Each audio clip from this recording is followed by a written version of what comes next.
मुझे लगा मेरा मोबाइल कहाँ से चल रहा है, मेरा बेटा सारा दिन ये सब सुनते रहता है ये वो, तो जब भी मैं क्लास में मेरा मोबाइल ऑन करते वो गाना चलने लगता है। मुझे लगा मेरा मेरा तो हो नहीं रहा, ये बंद है ये बंद है, तो वो कहाँ से रहा है।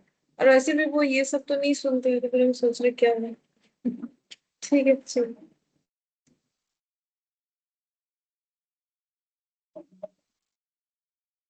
पीएल अकाउंट और पीएल एप्रोप्रिएशन।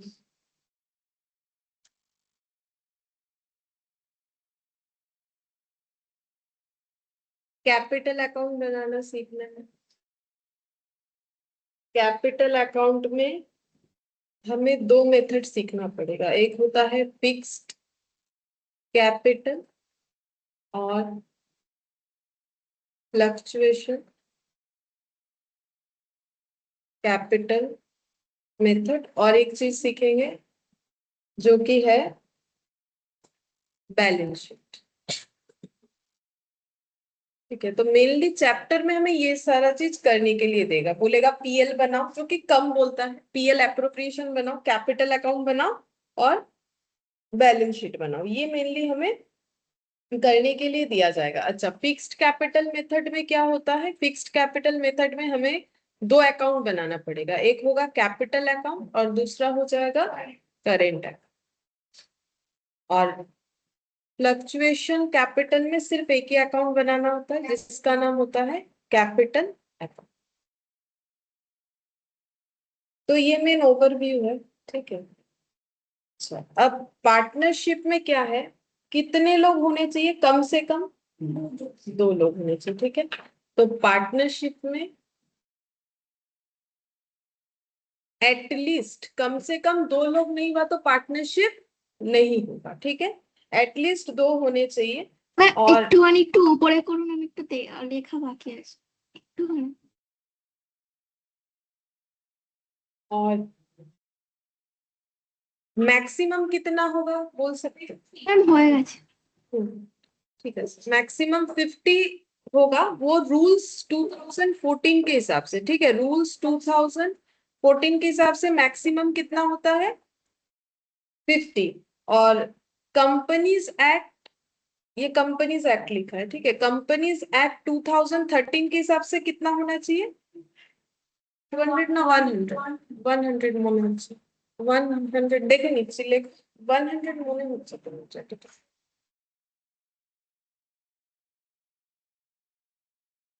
100 নয়, 100ই আমার মনে হচ্ছে, দেখে নিচ্ছি।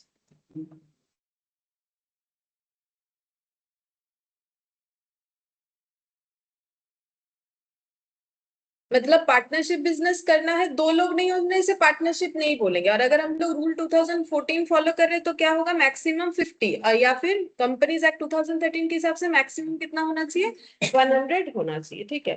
अच्छा, पार्टनरशिप का एक्ट बना हुआ है, जिस अगर पार्टनरशिप कर रहे हैं तो उस एक्ट को फॉलो करना पड़ेगा। जैसे कंपनी है किसी का तो फिर कंपनीज एक्ट 2013 फॉलो करना पड़ेगा। ठीक है, तो पार्टनरशिप एक्ट है तो वो पता है तुम लोग को ईयर कौन सा है, 1932, 19,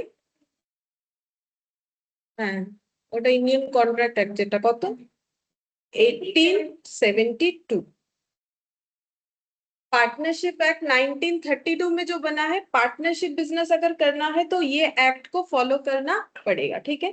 अच्छा, पार्टनरशिप में एग्रीमेंट बनाया जाता है। अब देखो, जब तुम लोग इतने सारे लोग हो गए, अकेले का बात अलग है, तो अलग अलग लोग हो। ठीक है, अब किसी के साथ किसी का डिस्प्यूट हो गया तो एग्रीमेंट होना चाहिए कि नहीं होना चाहिए, होना चाहिए। ठीक है, और वैसे बिना एग्रीमेंट के काम क्या करोगे, कुछ तो एग्रीमेंट होगा कि भाई ये काम करेगा ये, या फिर ये दोनों मिलके ये वाला करेंगे, जो भी हो, तो एक एग्रीमेंट होना चाहिए। ठीक है, लेकिन पार्टनरशिप में एक बात है क्या, कि एग्रीमेंट हम लोग दो तरीके से कर सकते हैं, ओरल एग्रीमेंट भी कर सकते हैं या फिर रिटर्न। मतलब रिटर्न कंपलसरी नहीं है, लेकिन रिटर्न एग्रीमेंट करने से तुम लोग कोई बेनिफिट होगा, मतलब जो भी पार्टनरशिप करेगा। ठीक है, वो हम बोल रहे हैं। तो ओरल का मतलब होता है फॉर्मल। ठीक है, एक फॉर्मेलिटी, तुम लोग बैठ के डिस्कशन कर लिए सबको कि हाँ ये ऐसा हम लोग ये बिजनेस करेंगे, ये इस वजह से पार्टनरशिप करें, तो कुछ लिखा उखा नहीं है। अब तुम लोगों में अगर झगड़ा हुआ और तुम लोग बोल रहे हो नहीं नहीं ऐसा तो नहीं बोला था उसने, ऐसा बोला था उसने, ऐसा बोला था, प्रूफ कहाँ है। मतलब कोर्ट तक जो जाओगे तो प्रूफ कहाँ है कि भाई इसने ये बोला ही था, इसका तो कोई प्रूफ नहीं है ना। तो आजकल बिना लिखे हुए का तो कोई प्रूफ होता नहीं, ये तो पहले का जमाना है नहीं कि बोल दिया सो बोल दिया, पत्थर का लकीर, ऐसा तो होता नहीं है। ना तो बोलने वाले के लिए पत्थर का लकीर है, ना तो सुनने वाले के लिए है, ठीक है। ऐसा थोड़ी होता है कि बस भाई मेरा बात जो है मैंने जो बोल दिया, ठीक है। तो फिर लिखवाना जरूरी होता है। तो अगर रिटर्न करवाते, अब देखो वो जो बिजनेस करेगा उसके ऊपर है, उसको तुम लोग को ओरल करना है कि रिटर्न एग्रीमेंट करना है। तो अगर रिटर्न एग्रीमेंट करते हो तो उसको बोला जाता है पार्टनरशिप डीड। मतलब अगर एग्रीमेंट रिटर्न हो जाता है तो उसी चीज को क्या बोला जाता है, हाँ उसको डीड बोला जाता है। अब पार्टनरशिप है तो उसे क्या बोलेंगे, पार्टनरशिप डीड बोलेंगे, ठीक है। तो डीड का मतलब रिटर्न एग्रीमेंट।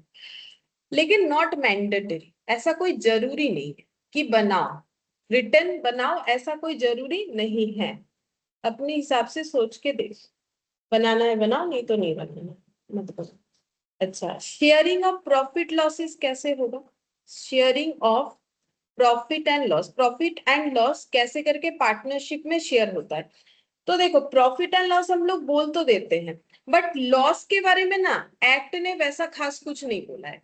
जो बोला है किस चीज के, प्रॉफिट के बारे में ही बोला है। लेकिन हम लोग जैसा प्रॉफिट के लिए सोचते हैं उसी तरीके से ही लॉस के लिए भी सोच लेते हैं, ठीक है। तो अगर एग्रीमेंट बना हुआ है, इफ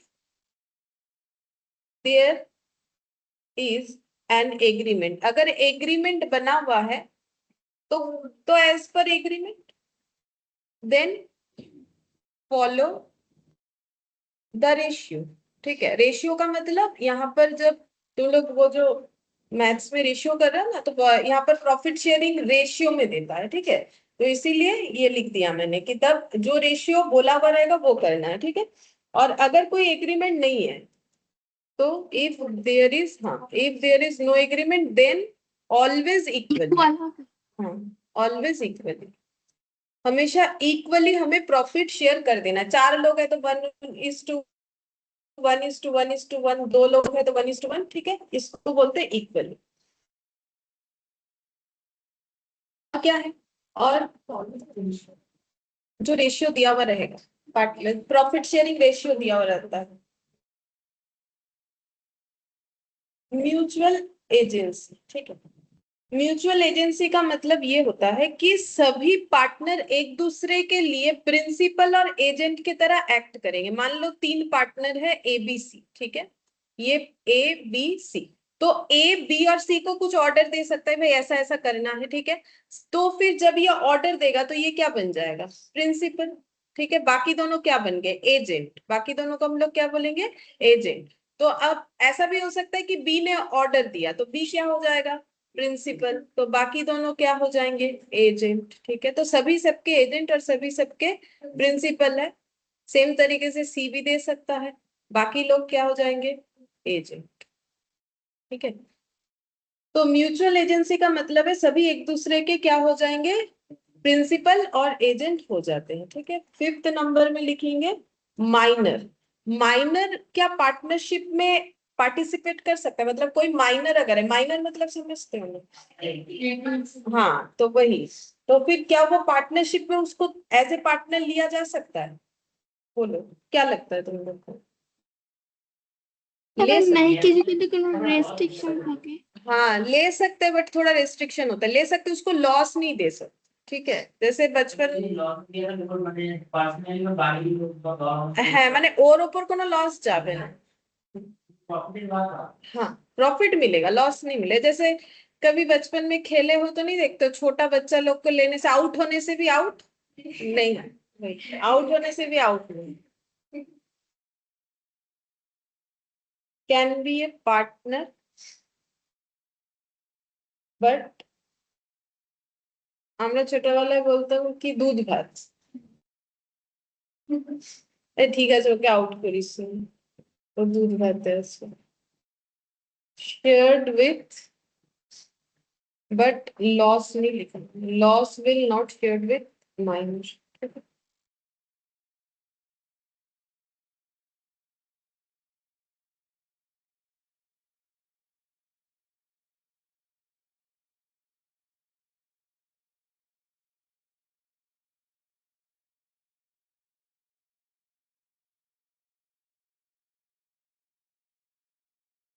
तो मेनली ये 4-5 पॉइंट मैंने लिखा है, बाकी हम यहाँ से बता देते हैं। देखो ठीक है, तो ये पॉइंट पार्टनरशिप में ये सारे चीज होते हैं, ठीक है। अच्छा अब देखो यहाँ पर, देखो यहाँ दिख रहा है एन, कहाँ से पढ़ी, यहाँ से पढ़ते, business carried on by all or any of them acting for all. मतलब ये होता है कि एक का डिसीजन सबका डिसीजन, जैसे मान लो ए ने कुछ बोल दिया, ठीक है, तो वो चीज अगर बी सी फॉलो करे, जो कि करेंगे, ठीक है, नॉर्मली सभी को सबका बात सुनना पड़ेगा, पार्टनरशिप है ना, ऐसा थोड़ी बोल सकते भाई हम तुम्हारा बात नहीं सुनेंगे, तब तो पार्टनरशिप नहीं रहेगा, तब तो फिर पार्टनरशिप टूट रहा है, मान लो, ठीक है। पार्टनरशिप में क्या है, सबको एक दूसरे का बात मान के चलना पड़ेगा। तो business carried on by all or any of them acting for all, मतलब बोल रहा है कि बिजनेस सब कोई मिलके कर रहा है, या फिर कोई एक जो बोल रहा है वो बाकी लोग फॉलो कर रहे हैं, ये सारा चीज, ये सारे कंसेप्ट मिला के ही पार्टनरशिप होगा। Unlimited liability for all partners, ये वाला मेन पॉइंट है, इसी के वजह से पार्टनरशिप के जगह एलएलपी आया, अभी वो भी बताएंगे। Unlimited liability of all partners का मतलब होता है, जैसे कि मान लो कि पार्टनर लोग एबीसी ये तीनों मिलके पार्टनरशिप कर रहे थे, अब इनका बिजनेस डूबने लगा, ठीक है। अब डूबने लगा तो बिजनेस का एसेट बेच के ही तो पैसा, मतलब मान लो बिजनेस बंद करना है, तो बिजनेस का एसेट बेच के ही ना पैसा देने का कोशिश करेंगे क्रेडिटर वगैरह को, लेकिन कम पड़ रहा है बिजनेस में, जो एसेट है वो कम पड़ रहा है, या फिर मान लो लोन लिया था तो नहीं है इतना पैसा कि बिजनेस से दे पाए, तो घर से लेके आना पड़ेगा, मतलब पर्सनल एसेट लेके आना पड़ेगा, ठीक है। तो ये तो एक प्रॉब्लम हो गया ना कि बिजनेस डूब रहा है, तो बिजनेस तक की बात लिमिटेड होना चाहिए ना, मतलब ऐसा होना चाहिए कि भाई बिजनेस में जो है बेच के जो भी लाइबिलिटी देना है, तो अब घर का भी एसेट बेचना पड़ेगा बिजनेस के लिए, ये क्या है, अनलिमिटेड लाइबिलिटी, इसी चीज को बोलते हैं अनलिमिटेड लाइबिलिटी। फिर बोल रहा है एन एसोसिएशन ऑफ 2 और मोर पर्सन, वो तो पहले ही बोला, दो या उससे ज्यादा लोग मिलके ये काम करते हैं, ये पार्टनरशिप होता है। Sharing of profit and losses of the business, यहाँ पर वो बोला नहीं है, वो नीचे एक्चुअली डिटेल्स में बोला, ये तो एक ओवरव्यू लिखा हुआ है ना, तो हम यहाँ से पॉइंट बता रहे। एग्जिस्टेंस ऑफ ए बिजनेस, तो ऐसा नहीं है कि मतलब पार्टनरशिप कर रहे हैं तो कोई बिजनेस होना चाहिए, ठीक है, मतलब वो बिजनेस दिखना चाहिए किसी को कि ये चीज का बिजनेस हो रहा है, ठीक है, तो वो एग्जिस्टेंस होना चाहिए बिजनेस का, तभी उसको पार्टनरशिप बोलेंगे। An agreement entered into bye all persons concern, मतलब सभी के मर्जी से जिस एग्रीमेंट में हम लोग एग्रीमेंट कर सकते हैं, मतलब सबका कंसर्न होना चाहिए, किसी को जबरदस्ती डरा के धमका के करोगे तो वो तो एग्रीमेंट नहीं होता है ना, लॉ में पढ़े हो ना तुम लोग, वो नहीं होता है, ठीक है। अब देखो क्या पढ़ना पड़ेगा तुम लोग को, वही मैंने बोला, ट्रेडिंग पीएल बैलेंस शीट, जबकि यहाँ ट्रेडिंग देता नहीं है, लेकिन इसका मतलब ये नहीं कि पार्टनरशिप बिजनेस में कभी ट्रेडिंग होता नहीं। ट्रेडिंग का मतलब क्या है, बिजनेस, ठीक है, अगर हम लोग किसी से फिनिश गुड्स खरीद के बेचते हैं तो उसे ट्रेडिंग बोलते हैं। तो क्या पार्टनरशिप में ऐसा नहीं हो सकता है कि कोई किसी से गुड्स बेचता है, लेकिन हम लोग को यहाँ पर अकाउंट्स के हिसाब से अगर देखो तो ट्रेडिंग बनाने को कभी नहीं देता है, ठीक है, वो फाइनल अकाउंट्स का पार्ट हो जाता है, तो यहाँ पूछता नहीं है। पीएल बनाने देगा, पीएल एक्टर, ये सब मैंने बता दिया, कैपिटल अकाउंट ये अच्छे से मैंने लिख दिया, ठीक है।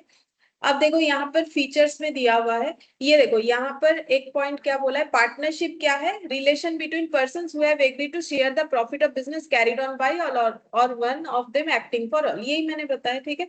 अच्छा ऊपर जो पॉइंट था ना वहां पर बताया, एग्जिस्टेंस ऑफ एन एग्रीमेंट, एक एग्रीमेंट होना चाहिए, देखो मैंने लिख दिया है शॉर्ट में, फॉर्मल और रिटन एग्रीमेंट होना चाहिए, बट रिटन वाला नेसेसरी नहीं है। बिजनेस होना चाहिए, तो बोल रहा है कि only states that business includes every trade occupation and profession, तो बोल रहा है कोई एक बिजनेस कर रहे हो ये दिखाना पड़ेगा कि पार्टनरशिप में। अब वो बिजनेस कुछ भी हो सकता है, हम लोग ट्रेड कर सकते हैं, ट्रेड का मतलब कुछ प्रोडक्ट बिजनेस कर सकते हैं, ऑक्यूपेशन प्रोफेशन, प्रोफेशन जैसे मान लो 4-5 डॉक्टर टीम बना के काम नहीं करते हैं, 4-5 सीए मिलके काम नहीं कर सकते, अलग अलग फर्म मिलके काम नहीं करता है, सीए फर्म हो गया या जो भी हो, ठीक है। तो लॉयर भी देखोगे 4-5 फर्म मिलके वो जो है लॉयर का काम करते हैं, तो वो भी पार्टनरशिप हो गया, ठीक है।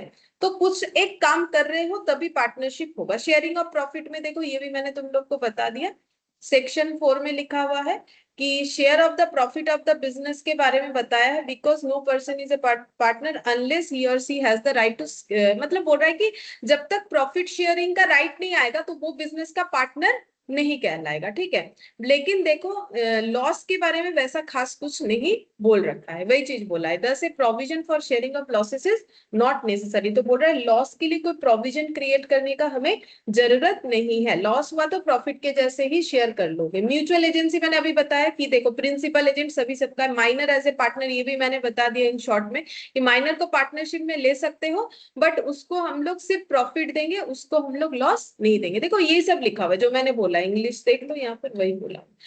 फिर यहाँ पर नंबर ऑफ पार्टनर जो हम पूछ रहे थे तुम लोगों से, मिनिमम कितना होना चाहिए, 2। अब देखो यहाँ पर बोल रहे कंपनीज एक्ट 2013 के हिसाब से कितना होना चाहिए, more than 100 number of person as may be prescribed shall be form. अच्छा, मोर देन 100 होगा, ठीक है, वो मोर देन 100 कर दो। और रूल 2014 के हिसाब से limit as 50, maximum number of 50 होगा, ठीक है। और इसमें मोर देन होगा, तो ये ठीक लिखा था, इसमें मोर देन 100 होगा, मतलब ग्रेटर वाला साइन लगा, ये कर देते, ग्रेटर देन 100 ये बोल रखा है, ठीक है। अच्छा, अब जो एलएलपी का कंसेप्ट आया वो भी थोड़ा बता देते हैं। एलएलपी का कंसेप्ट क्यों आया, तो सबसे मेन कंसेप्ट एलएलपी का आने का यही है कि जो अनलिमिटेड लाइबिलिटी है ना, कि भाई बिजनेस नहीं चल रहा है तो घर का भी एसेट लेके आओ जब तक पूरा लाइबिलिटी नहीं दे पा रहे हो, तो फिर एलएलपी लाया गया। अब एलएलपी में क्या बेनिफिट है, एलएलपी में दो चीज का मिक्सड अप है, बेनिफिट ऑफ प्राइवेट कंपनी है, मतलब ये थोड़ा थोड़ा प्राइवेट लिमिटेड कंपनी जो होता है उसके तरह एक्ट करता है, और पार्टनरशिप का फ्लेक्सिबिलिटी लिया गया है, फिर मिक्स्ड करके एलएलपी का कंसेप्ट लाया गया है।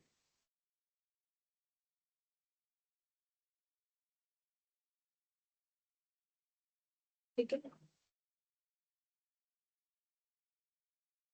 बेनिफिट ऑफ प्राइवेट कंपनी और फ्लेक्सिबिलिटी ऑफ पार्टनरशिप। तो देखो इसमें क्या क्या फ्लेक्सिबिलिटी लिया गया पार्टनरशिप का, और प्राइवेट कंपनी का क्या क्या कंसेप्ट लिया गया है। तो देखो इसमें बोल रहा है, यहाँ पर से बताते, ठीक है। सबसे पहले बोला है पार्टनरशिप कौन से एक्ट के हिसाब से चलता है, 1932, ठीक है, लेकिन एलएलपी कब बना था, 2008। रजिस्ट्रेशन मतलब अगर पार्टनरशिप बिजनेस कर रहे हो तो बिजनेस का रजिस्ट्रेशन क्या है, ऑप्शनल, लेकिन एलएलपी का क्या है, कंपलसरी विद आरओसी। तो कंपनी का भी तो होता है ना, कंपनी को भी कहा अपने आप कंपनी हो तो ऑप्शनल नहीं होता है, रजिस्ट्रेशन करवाना ही पड़ेगा, खुद का रजिस्ट्रेशन। तो किसके कहाँ करवाना पड़ता है, उसमें भी आरओसी में ही करवाना पड़ता है। क्रिएशन ये कैसे क्रिएट होता है, एग्रीमेंट के थ्रू से, बट ये कैसे क्रिएट होता है, लॉ, ठीक है। ये एग्रीमेंट करके पार्टनरशिप कर सकते हो, लेकिन यहाँ पर क्या हो जाएगा, पूरा पूरी लॉ फॉलो करना पड़ेगा। ये कोई कंपनी जैसा काम करता है, ये बॉडी कॉर्पोरेट है, नहीं, पार्टनरशिप कोई कंपनी जैसा काम नहीं करता है, लेकिन एलएलपी क्या है, कंपनी। क्यों, ये देखो ना, आरओसी में जाके रजिस्ट्रेशन करवा रहे हो, तो फिर ये कंपनी जैसा इसका हो गया फीचर्स। इसमें लॉ फॉलो होगा, क्रिएटेड बाय लॉ, मतलब इसको बनाएगा कौन, लॉ, ठीक है, एग्रीमेंट नहीं बनाएगा। तो इसमें ऐसा मत सोचो कि पार्टनरशिप में कोई लॉ नहीं है, ना पार्टनरशिप एक्ट 1932 फॉलो करना पड़ेगा, बट एग्रीमेंट को बनाने के लिए कोई लॉ नहीं बनेगा। बट यहाँ पर क्या है, यहाँ पर एलएलपी को बनाने के लिए क्या चाहिए, लॉ फॉलो करना पड़ेगा। तो लॉ में जो रूल्स हो, लॉ बोलेगा जाओ आरओसी में जाके पहले रजिस्टर हो गया हो तब एलएलपी बन पाओगे, ठीक है। लेकिन पार्टनरशिप में ऐसा नहीं है। क्या ये सेपरेट लीगल एंटिटी है, बोल रहे हैं नहीं, ये है। देखो उसका सबसे मतलब प्रूफ क्या है कि अगर सेपरेट लीगल एंटिटी होता तो क्या अनलिमिटेड लाइबिलिटी होता, नहीं, ठीक है। सेपरेट लीगल एंटिटी का मतलब क्या है, सेपरेट लीगल एंटिटी का मतलब होता है कि नॉर्मली कंपनी के, हाँ, उसको क्या बोलते हैं, लिफ्टिंग ऑफ कॉर्पोरेट वेल, ठीक है। मतलब अगर कोई कंपनी, मान लो कंपनी के अगेंस्ट में कोई केस हुआ, तो केस कंपनी के नाम से होता है, पहले जाके कोई मैनेजिंग डायरेक्टर इनके उनके नाम का नहीं होता है। लेकिन अगर बाद में जाके ऐसा लगे कोर्ट को कि भाई ये कंपनी फ्रॉड कर रही है, ठीक है, तो फिर क्या होता है, तब कंपनी तो कोई इंसान है नहीं कि चल फिर के फ्रॉड कर लेगी, तो फिर बोलेगा हटाओ ये पर्दा, अब कंपनी और आप लोग अलग नहीं हो, आप लोगों ने तो ये किया है घोटाला, तो फिर अभी आप लोगों के ऊपर केस बनेगा, ठीक है। तो इसको बोलते हैं सेपरेट लीगल एंटिटी, की कंपनी और उसके लोग अलग है, ठीक है, लेकिन तब तक ही अलग है जब तक आप कोई गलत काम नहीं कर रहे हो, ठीक है। तो लेकिन क्योंकि एलएलपी में कंपनी का फीचर्स आता है तो ये सेपरेट लीगल एंटिटी है, बट इसमें नहीं है, इसीलिए इसका लाइबिलिटी, इसका मतलब क्या होगा, लिमिटेड, और इसका क्या है, अनलिमिटेड। पार्टनरशिप देखो बोल रहा है पार्टनरशिप डू नॉट है परपिचुअल सक्सेशन, मतलब पार्टनरशिप ऐसा नहीं है कि चलता ही जाएगा, ठीक है। लेकिन ये जो है एलएलपी जो है, क्योंकि इसमें कंपनी का फीचर्स है, तो ये क्या हो जाएगा, perpetual succession and individual partners में कम एंड गो। यहाँ देखो दो, मिनिमम दो और मैक्सिमम 50, और यहाँ पर मिनिमम दो बट मैक्सिमम लिमिट कुछ नहीं है। ओनरशिप ऑफ एसेट, तो यहाँ पर क्या बोल रहा है, फर्म कैन नॉट, मतलब फर्म के नाम का कोई एसेट नहीं है, पार्टनरशिप में सारा एसेट किसके नाम का होता है, पार्टनर लोगों के नाम का होता है। लेकिन एलएलपी में पार्टनर के नाम का कुछ नहीं होता है, सेपरेट लीगल एंटिटी है ना, जो भी चीज है वो किसका है, एलएलपी का है, ठीक है। यहाँ पर क्या होगा, एलएलपी का है। अब लाइबिलिटी ऑफ मेंबर्स वही देखो अनलिमिटेड है, यहाँ पर क्या है अनलिमिटेड। इसका मतलब partners are severally and jointly liable for action of other partner. मतलब अगर दूसरे के गलती की वजह से बिजनेस डूब गया तो भी तुम्हें अपना पर्सनल एसेट ले आके पूरा लॉस को रिकवर करना पड़ेगा। मतलब रिकवर तो कर क्या पाओगे, अगर बिजनेस बंद हो रहा है मतलब लाइबिलिटी पे ऑफ करना पड़ेगा। लोन लेके बैठे हो, कुछ भी कर रहे हो, ठीक है, लिया किसी और ने था, किसी और की डिसीजन से हुआ था, लेकिन अब झगड़ा करके कोई फायदा नहीं। वैसे झगड़ा कर सकते हो लेकिन लीगली तो सभी के ऊपर आ गया ना। अब झगड़ा करो जो भी करो क्या फर्क पड़ता है, पे तो करना पड़ेगा सबको, ठीक है। फिर लिमिटेड का मतलब क्या हो जाएगा कि कितना लाइबिलिटी रहेगा एलएलपी में, मतलब एलएलपी में भी लाइबिलिटी रहेगा लेकिन कितना रहेगा, बोल रहा है कि कंट्रीब्यूशन टुवर्ड्स एलएलपी कितना है, to the limited to the extent of their contribution. जितना उन्होंने कंट्रीब्यूट करने के लिए प्रॉमिस किया तो उतना ही लाइबिलिटी होगा। लेकिन अगर कोई फ्रॉड या रॉन्गफुल एक्ट हुआ जो हम बोल रहे थे, तब क्या हो जाएगा, सेपरेट लीगल एंटिटी वाला कंसेप्ट नहीं रहेगा, पर्दा हट जाएगा, ठीक है। फिर बोलेगा कि भाई ये इंसान लोग ही तो कम एलएलपी चला रहा है, एलएलपी तो खुद चलता फिरता इंसान है नहीं कि कुछ गलती कर लेगा, ठीक है। और प्रिंसिपल एजेंट रिलेशन ये तो मैंने बताया, ठीक है, कि पार्टनर्स में क्या होता है, partners are the agent of the firm and each of other. तो हर एक पार्टनर फर्म का भी एजेंट है, एक दूसरे का भी एजेंट है, लेकिन partners are agent of the firm only, not of other partner. LLP में सिर्फ एलएलपी का ही ये लोग क्या है, एजेंट है, फर्म का एजेंट है, बट एक दूसरे का एजेंट नहीं है, ठीक है। अच्छा, अब पार्टनरशिप डीड में लिखा क्या जाता है, अगर ऐसे ही पढ़ना चाहते तो हम लोग पढ़ सकते। बिजनेस ये फर्म का अगर कुछ नाम दिए हो, पार्टनर लोगों का नाम, कब से बिजनेस चालू हुआ है, कमेंसमेंट एंड ड्यूरेशन, कितना दिन चलेगा बिजनेस, ठीक है। कभी कभी कोई पार्टनरशिप हम लोग मतलब स्पेसिफिक कुछ टाइम के लिए भी करते हैं, तब उसको ज्वाइंट वेंचर बोलते हैं, ठीक है। कि भाई ये काम हो जाए पूरा फिर हम लोग अपना पार्टनरशिप तोड़ देंगे, तो उस केस में हमें ड्यूरेशन भी लिखना पड़ता है, कितना कैपिटल पार्टनर लोग कंट्रीब्यूट करेगा, ठीक है। कितना पार्टनर लोग ड्राइंग्स कर सकता है, कितना पार्टनर लोग का ड्राइंग्स का टाइमिंग्स क्या होगा, रेट ऑफ इंटरेस्ट क्या होगा अगर वो बिजनेस को लोन दे रहा है, ठीक है, रेशियो क्या होगा प्रॉफिट लॉस शेयरिंग का, सैलरी अगर कुछ मिल रहा है तो क्या होगा, ये सब दिया हुआ है। मतलब सारा चीज लिखना पड़ेगा, अगर हम लोग डीड बना रहे तो ये सब लिखना पड़ेगा। अच्छा, ये सारी चीज बताने का एक मेन पॉइंट ये है कि अगर डीड बना हुआ नहीं है, ठीक है, इन एब्सेंस ऑफ डीड, दो चीज ऑटोमेटिकली अप्लाई हो जाएगा। पीएसआर मतलब प्रॉफिट शेयरिंग रेशियो ऑलवेज क्या होगा, इक्वल, ठीक है, ये ऊपर लिखा भी है। और 6% per annum interest on loan given by partner. तो पार्टनर अगर पार्टनरशिप फर्म को कोई लोन प्रोवाइड करेगा और डीड नहीं बना हुआ है तो उसको लोन का इंटरेस्ट कितना मिलेगा, 6% पर एनम मिलेगा। और अगर डीड बना हुआ है तब तो लिखा हुआ रहेगा ना, तो जितना लिखा हुआ रहेगा उतना मिलेगा, ठीक है। और पीएसआर हमेशा क्या होगा, इक्वल। अगर डीड नहीं बना हुआ है, डीड बना हुआ है तो जो बोलेगा वो, ठीक है। तो प्रॉफिट शेयरिंग रेशियो को हम पीएसआर लिखेंगे। तो पीएसआर का मतलब शॉर्टकट में प्रॉफिट शेयरिंग रेशियो। अच्छा, ये दोनों पॉइंट लेकिन याद रखना है, ठीक है। अच्छा, अब यहाँ पर एक क्वेश्चन पूछा है तो ये हम तुम लोगों से पूछते हैं, देखो। बाकी सारा चीज लेकिन डीड में रहेगा तो ही मिलेगा। जैसे मान लो पार्टनर को सैलरी मिलेगा तो डीड में लिखा हुआ है क्या, डीड में नहीं लिखा हुआ है तो बस ये दो चीज एप्लीकेबल होगा। इसी बात पे ध्यान देके अब देखो, ये जो एग्जाम्पल है ये हम पूछते हैं, ये आंसर मत देखना तुम लोग, ठीक है। ये नीचे नहीं कर पा रहे, नीचे कर पाएंगे लेकिन ये बहुत नीचे आ जाएगा।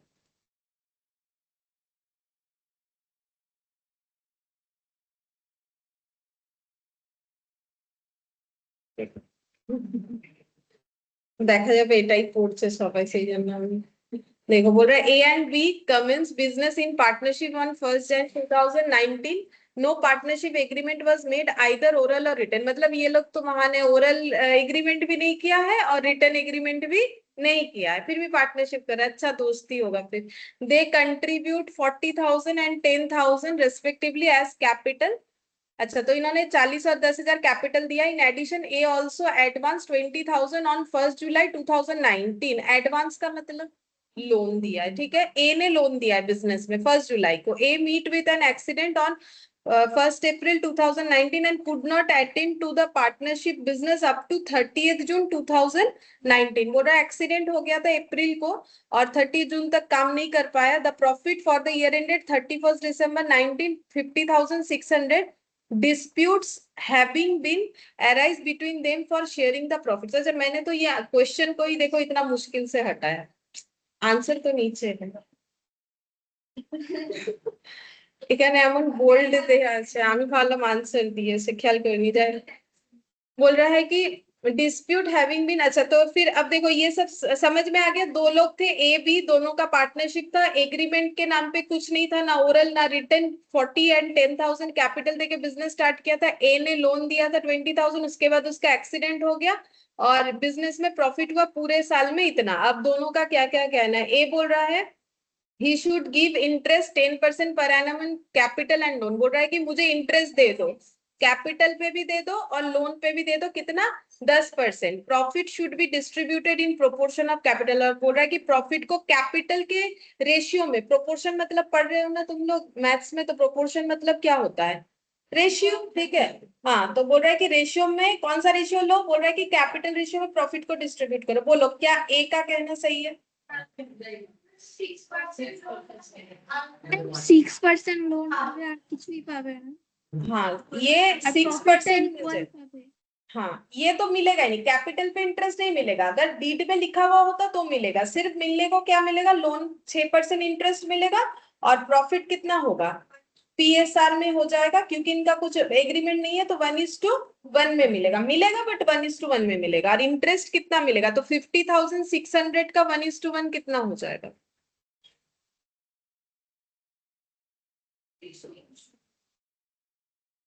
कितना ही होगा. और इंटरेस्ट कितना हो जाएगा? देखो 1 जुलाई को एडवांस किया था, ठीक है. जुलाई से लेके कितना दिन काउंट करें? पूरा ही करना पड़ेगा. 6 months. जुलाई अगस्त सितंबर, हाँ 6 मंथ्स हो जाएगा. तो फिर 3%, 6% का आधा हो गया ना 3%, तो कितना हो जाएगा? 600. ठीक है. अभी नीचे, हाँ नीचे 6,000 ना 600 600. बी क्लेम्स, बी क्या बोल रहा है?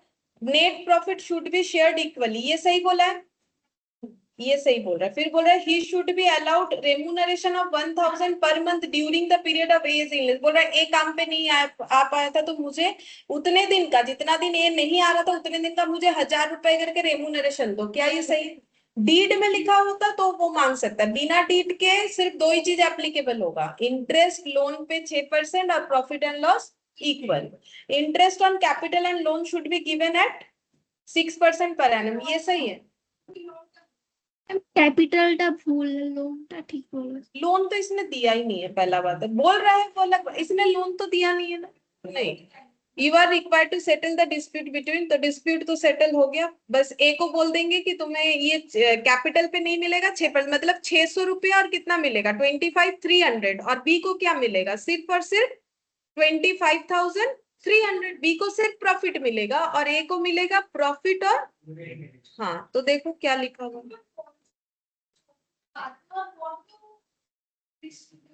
600টা কি ছিল? ও ইন্টারেস্ট ইন্টারেস্ট অন লোন ছিল. अच्छा अच्छा ওটা माइनस করতে হবে. ठीक ठीक.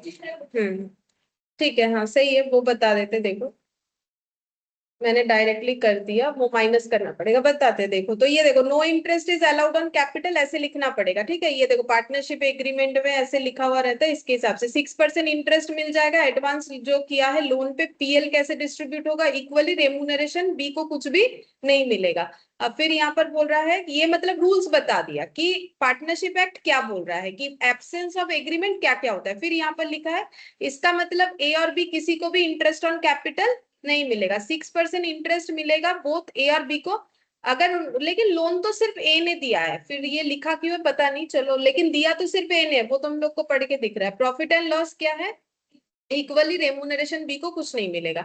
हाँ, प्रॉफिट हुआ था पूरे ईयर का कितना, 50,600, जिसमें से ए का इंटरेस्ट कितना था, 600। तो प्रॉफिट से ही तो लोन का इंटरेस्ट देना पड़ेगा ना। अब चाहे बैंक वाले को दो चाहे पार्टनर को दो, क्या फर्क पड़ता है।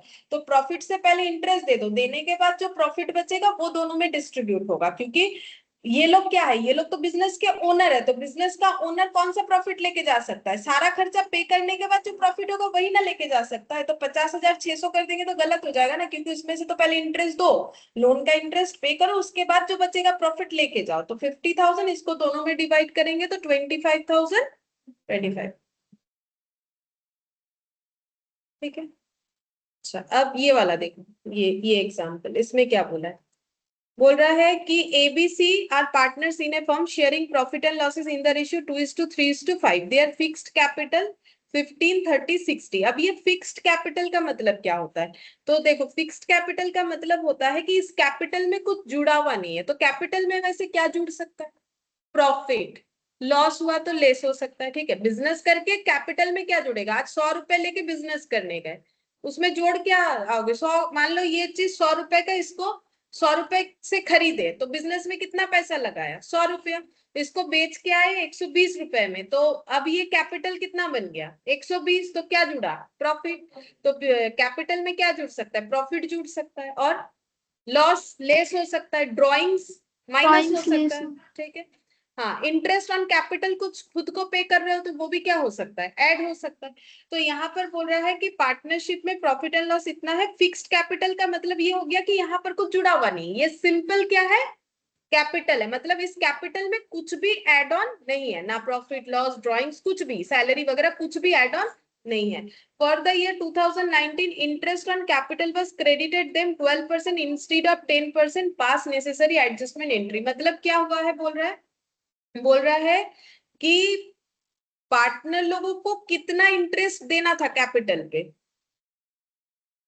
10%। गलती से कितना दे दिया, 12%। अब बोल रहा है इस चीज को ठीक करो और एंट्री करके ये चीज को ठीक करके दिखाओ।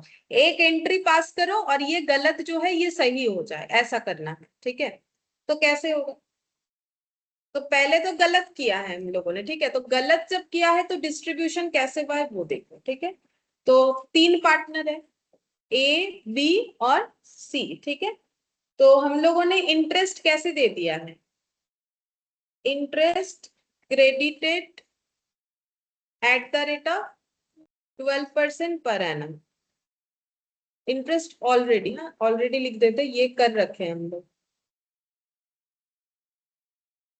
इंटरेस्ट ऑलरेडी इतने से क्रेडिट ही तो होगा ना, इंटरेस्ट मिल रहा है पार्टनर लोगों, तो क्रेडिट नहीं होगा, इसलिए मैंने क्रेडिट लिखा है। इनकम हो रहा है ना, तो all income and gains are credited होता है। तो 15 लाख, 30 लाख, 60 लाख, तो कितना करके दे दिया सबको, 12%। तो 15 लाख पे जिसे 12% दिया उसको कितना दिया है, तो हम ऐसे लिख देते 15 लाख इंटू 12%, और 12 पूरा एक साल का ही होगा तो 1 ईयर और हम नहीं देंगे, 1,80,000, ठीक है। अच्छा, फिर 30 लाख और 60 lakh, 30 lakh into 12% into 1 year, चाहो तो लिख सकते 12×3 = 3,60,000, और 60 लाख की ना, हाँ, 60 लाख इंटू 12%। हाँ,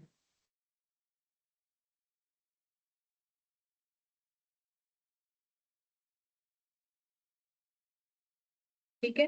ये हम लोगों ने गलती से प्रोवाइड किया है, ठीक है। लेकिन हमें इंटरेस्ट कितना देना चाहिए, interest should be credited eight the rate of 10%। तो फिर 15 लाख पे 10% देना चाहिए था, कितना होगा, 1,50,000। 30 लाख पे 10% देना चाहिए था, 3 लाख। और 60 लाख पे भी 10% ही देना था, 6 लाख। तो अब क्या करना है हम लोग को, तब चेक करो किसको ज्यादा किसको कम दिया। तो देखो, ए को हम लोगों ने 1,80,000 दिया, जबकि ए को कितना देना था, 1,50,000। तो ए को कितना दिया है, 30,000 एक्स्ट्रा, ठीक है। इसको एक्स्ट्रा दिया है 30%, ठीक है। बी को देना चाहिए था 3 लाख, उसको दे रखा है कितना 3,60,000, तो इसको भी 60,000 क्या दे रखा है एक्स्ट्रा, इसका भी एक्स्ट्रा ही है। सी को देना चाहिए था 7 लाख, सॉरी 6 लाख, उसको कितना दे रखा है, तो फिर कितना हो जाएगा, इसको भी ज्यादा दे रखा है, सभी को ज्यादा दे रखा है। अच्छा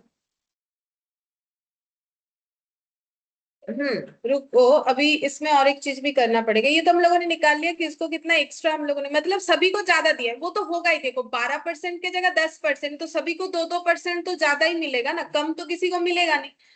अब यहाँ पर बोला है कि एंट्री पास करने के लिए, अच्छा यहाँ कुछ प्रॉफिट वगैरह हमें बताए नहीं बताए, ठीक है चलो। अब देखो, अब इसका टोटल करो, जो 12% करके है उसका टोटल बताओ कितना इंटरेस्ट दिया हम लोगों ने, टोटल 180, 360, 720, कितना होगा, 12 लाख। और ये सही जो था,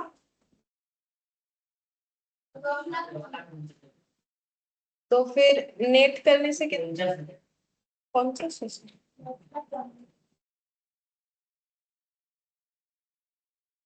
तो डिफरेंस कितना आएगा, 2,10,000, ठीक है। अच्छा अब एक चीज समझो, ये जो टोटल में 2,10,000 एक्स्ट्रा, और इंडिविजुअली देखेंगे तो ए का 30, बी का 60, सी का 1,20,000।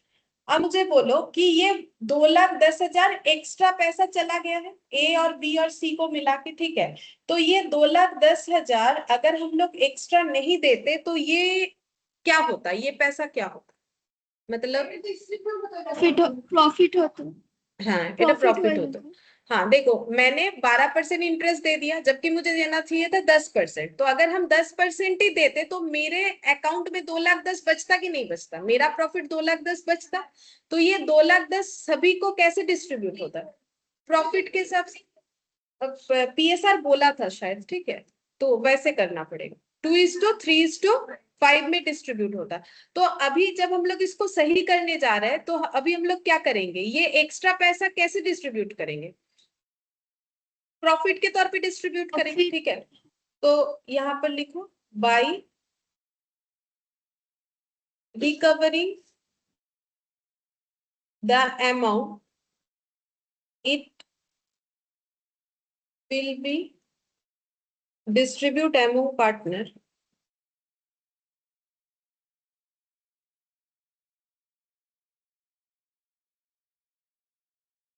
इन पीएसआर, दैट इज 2:3:5, ठीक है। तो 2:3:5 में 2,10,000 डिस्ट्रीब्यूट हो जाएगा, तो बोलो एक एक जन को कितना मिलेगा, तो 2,10,000 डिवाइडेड बाई कितना 10, 2 + 3 + 5 10 इंटू 2 कितना हो जाएगा, 21,000 इंटू 2, 21,000 इंटू 3, 42,000, और 3,000, 63,000, 1,05,000। 1,05,000, ठीक है, तो टोटल 2,10,000 ऐसे डिस्ट्रीब्यूट हो जाएगा, ठीक है। अब यहाँ पर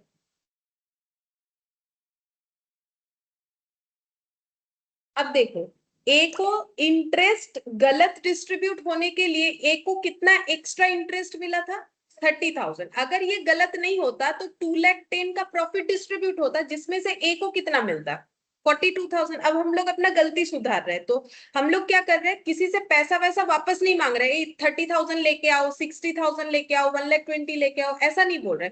हम लोग ये बोल रहे हैं कि ये पैसा तो आप लोगों को ही मिलता, सोचो ना, ये पैसा तो पार्टनर लोगों को ही मिलेगा, किसी के पास तो जाएगा नहीं। तो पार्टनर लोग क्या डिसाइड कर रहे हैं कि एक्स्ट्रा हमारे पास इंटरेस्ट के तौर पे कितना चला गया, 2,10,000, अगर वही पैसा बिजनेस में रह जाता तो हम लोग वो प्रॉफिट में डिस्ट्रीब्यूट करते, लेकिन प्रॉफिट का रेशियो अलग अलग है, तो फिर ए को उस पैसे से कितना मिलता, 42,000, जबकि इंटरेस्ट के तौर पे कितना एक्स्ट्रा मिला था, 30,000, तो ए को और भी पैसा मिलेगा, कितना मिलेगा, 12,000, तो ए का अकाउंट 12,000 से क्या होगा, क्रेडिट मिलेगा, तो क्या होगा, क्रेडिट। अब फिर से समझो, बी को हम लोगों ने इंटरेस्ट गलत डिस्ट्रीब्यूट करने पे बी को इंटरेस्ट का 60,000 एक्स्ट्रा मिला, ठीक है। अब यही एक्स्ट्रा पैसा जब हम लोग सही तरीके से डिस्ट्रीब्यूट करने गए तो 2,10,000 में से बी को भी प्रॉफिट मिलेगा, बी को कितना प्रॉफिट मिलेगा, ठीक है। और बी के पास एक्स्ट्रा कितना पड़ा हुआ है 60, लेकिन वो एक्स्ट्रा एज ए प्रॉफिट जब डिस्ट्रीब्यूट होता है तो कितना रहता है उसके पास 63, तो उसको और कितना देना पड़ेगा 3000, तो ये भी हमें क्या करना पड़ेगा क्रेडिट। ठीक है। सेम तरीके से सी को 1,20,000 एक्स्ट्रा मिला है, बट वही पैसा जब प्रॉफिट के तौर पे डिस्ट्रीब्यूट होता, जो कि एक सही डिस्ट्रीब्यूशन होता, उसमें 1,05,000 मिलता, तो सी को एक्स्ट्रा मिल रखा है तो उससे वापस मांगेंगे कितना, तो ये वापस मांग लिया उससे। ठीक है। ये वापस जो मांग रहे हैं ना, इन दोनों का टोटल के बराबर ही होना चाहिए, क्योंकि पैसा तो वो फिक्स्ड है 2,10,000, उसमें थोड़ी ना कम ज्यादा हो सकता है, 15,000 ही होगा ये। 12 और 3 इन दोनों का जो एक्स्ट्रा है वो देगा कौन, इसका मतलब सी को ज्यादा मिल गया। ठीक है। तो अब एंट्री क्या होगा भाई, डेबिट टू क्रेडिट। हाँ, सीज कैपिटल अकाउंट, इसके कैपिटल अकाउंट से पैसा निकालेंगे कितना 15,000, और किसको ट्रांसफर करेंगे ए और बी टू एज এটা তো कैपिटल। ফিক্স ক্যাপিটাল, তাহলে সিজ কারেন্ট অ্যাকাউন্ট হবে না, কারণ ফিক্স ক্যাপিটালে তো শুধু ক্যাপিটালই আসে। হ্যাঁ সেটাও হ্যাঁ সেটা করে নিলেই হয়, ফিক্সড ক্যাপিটালে ক্যাপিটাল আছে তাই জন্য এটা বলছে কারেন্ট অ্যাকাউंट করে দেবো ফিক্সড, হ্যাঁ সেটা করে দেবো।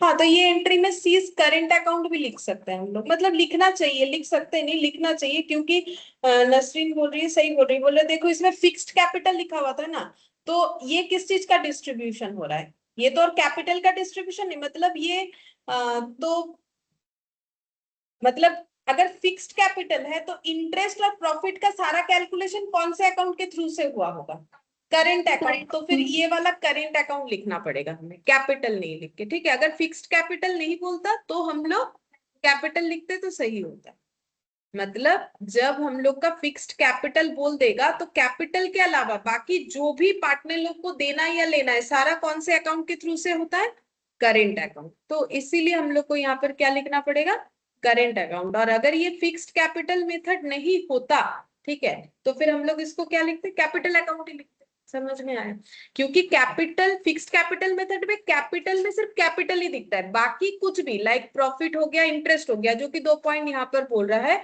वो सारा चीज कहां पर एडजस्ट होता है करेंट अकाउंट में दिखाया जाता है, इसीलिए इसको करेंट अकाउंट के थ्रू से लिखना पड़ेगा।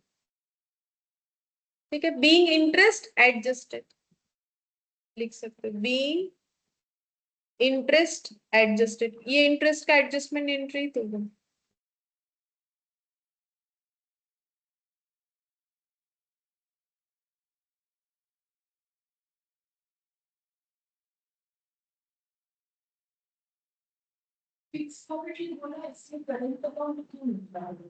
क्योंकि फिक्स्ड कैपिटल मेथड जब होता है तो कैपिटल अकाउंट में सिर्फ कैपिटल दिखता है, बाकी कैपिटल में जुड़ने वाला कोई भी चीज, चाहे वो इंटरेस्ट हो, चाहे वो ड्रॉइंग्स हो, लेस होने वाला, या प्रॉफिट हो या लॉस हो, सबको करेंट अकाउंट में दिखाना पड़ता है इसीलिए। अच्छा अब यहाँ पर হ্যাঁ ওরা তো ক্যাপিটালি লিখেছে, কিন্তু লিখেছে ফিক্সড ক্যাপিটাল, কিন্তু কারেক্টলি যদি দেখা যায় তাহলে কিন্তু ঠিকই কারেंट अकाउंट ही हो।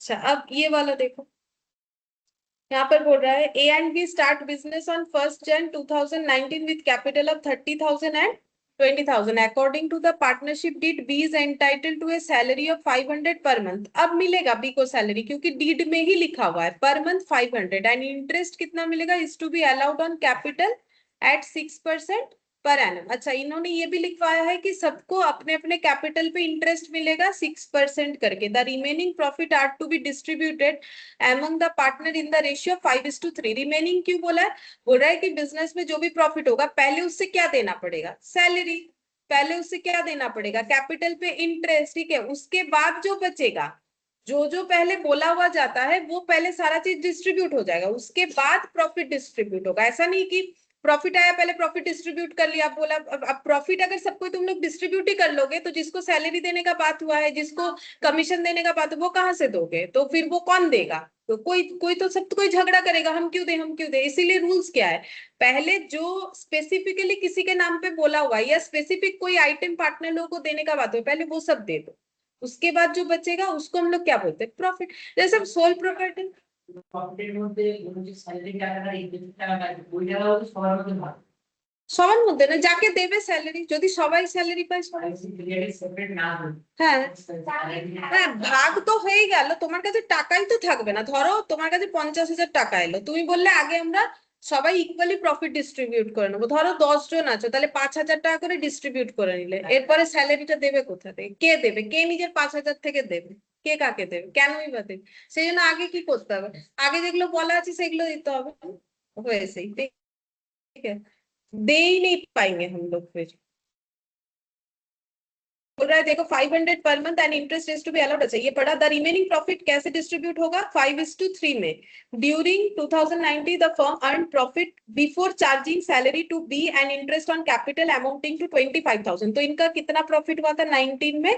25,000। और इसमें ये दो चीज चार्ज किया हुआ नहीं है। चार्ज क्यों बोलते? खर्चे को चार्ज करना बोलते, ठीक है, कि प्रॉफिट से ही तो बी को सैलरी देना था, प्रॉफिट से ही इंटरेस्ट ऑन कैपिटल देना था। बोल रहा है ये सब नहीं दिया है हम लोगों ने, मतलब ये पूरा का पूरा ग्रॉस प्रॉफिट है, ठीक है। जो खर्चा देना है इससे दे दो, उसके बाद क्या करना है हम लोग को? पार्टनर लोग अपने अंदर प्रॉफिट डिस्ट्रीब्यूट करेगा। During the year A withdrew 8,000 and B withdrew 10,000 for domestic purpose, मतलब पर्सनल यूज के लिए। हम लोग को बोला है journal entry relating to division of profit, तो बोल रहा है कि जर्नल एंट्री पास करो कैसे करके प्रॉफिट डिस्ट्रीब्यूट हो। तो बिजनेस स्टार्ट किया है, तो बिजनेस स्टार्ट किया है, तो ये जो कैपिटल आया इसमें कैपिटल इंट्रोडक्शन का क्या दोगे? एंट्री। तो क्या होगा? कैश या बैंक टू, सिर्फ कैपिटल लिखने से नहीं होगा, यहाँ पर एज कैपिटल बीस कैपिटल, क्योंकि हम लोग तो सोल प्रोप्राइटरशिप नहीं कर रहे हैं ना, कैपिटल देने वाला दो लोग हैं, तो दोनों का नाम लिखना पड़ेगा। तो पहले लिखेंगे bank account debit to A's capital to B's capital. 30,000 है ए का, 20,000 है बी का, टोटल कितना हो जाएगा? 50,000। Being capital introduced, being capital introduced. अच्छा, ये हो गया कैपिटल इंट्रोडक्शन का एंट्री। फिर उसके बाद बोला था कि सैलरी मिलना चाहिए, ये सब बोला था, ठीक है। तो सैलरी सबसे पहले क्या देंगे? सैलरी का बात है, सैलरी दे देते हैं, फिर इंटरेस्ट दे देंगे। तो बी को सैलरी मिलेगा 500 पर मंथ। तो हम लोग तो पूरे साल भर के लिए कर रहे हैं, पूरे ईयर का प्रॉफिट है, तो खर्चा भी तो ईयर का निकालेंगे। तो 500 पर मंथ है, तो ईयरली कितना होगा? तो 6,000 सैलरी देंगे, तो सैलरी देने का एंट्री क्या होगा? पीएल एप्रोप्रिएशन तो रुपीज 20 क्या है? कैपिटल। यहाँ पर ऐसे होता है, बताते हैं क्यों। देखो 31 दिसंबर 2019 ईयर एंड में पहला बात है कि पीएल में नहीं लिखना होता है, कहाँ लिखना होता है? PL appropriation. अब बताते हैं क्यों। पीएल में नहीं लिख के पीएल एप्रोप्रिएशन में दिखाना पड़ेगा। तो पीएल और पीएल एप्रोप्रिएशन में फर्क क्या होता है? कोई भी बोल सकते। पीएल और पीएल एप्रोप्रिएशन में डिफरेंस। পিএল নেট প্রফিট করে, নেট প্রফিট হচ্ছে সব যা মানে মানে বিজনেসে যা খরচ সেগুলো বাদ দেওয়ার পর তারপর নেট প্রফিট থেকে পার্টনারসের যে খরচগুলো থাকে সেই ওটা মানে ডিস্ট্রিবিউট করা হয়। देखो पीएल में बिजनेस के जो आउटसाइडर है, पार्टनर लोग क्या बिजनेस का आउटसाइडर है कि इनसाइडर है? इनसाइडर। तो बाहर के लोग जैसे इलेक्ट्रिसिटी का बिल दे रहे हो तो कहाँ दिखाओगे? पीएल में। घर का रेंट मतलब दुकान का रेंट दे रहे हो तो कहाँ दिखाओगे? पीएल में। लोन का इंटरेस्ट दे रहे हो कहाँ दिखाओगे?